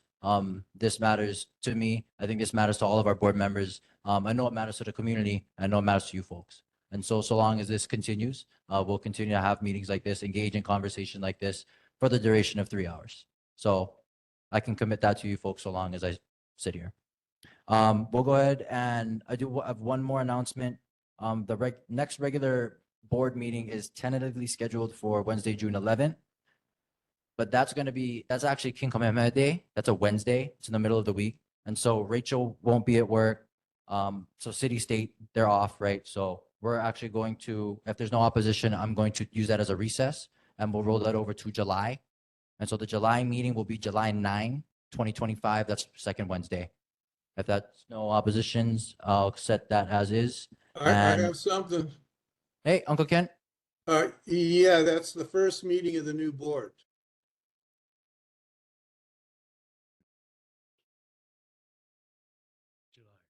So do you guys want to do a different date instead of a Wednesday? You guys want to do a different day of the week, or do you want to do the Wednesday before or after, the first or third Wednesday, or just skip it? Can I get some feedback? Let's just go with July. Okay, John? I think you should discuss it with the new board.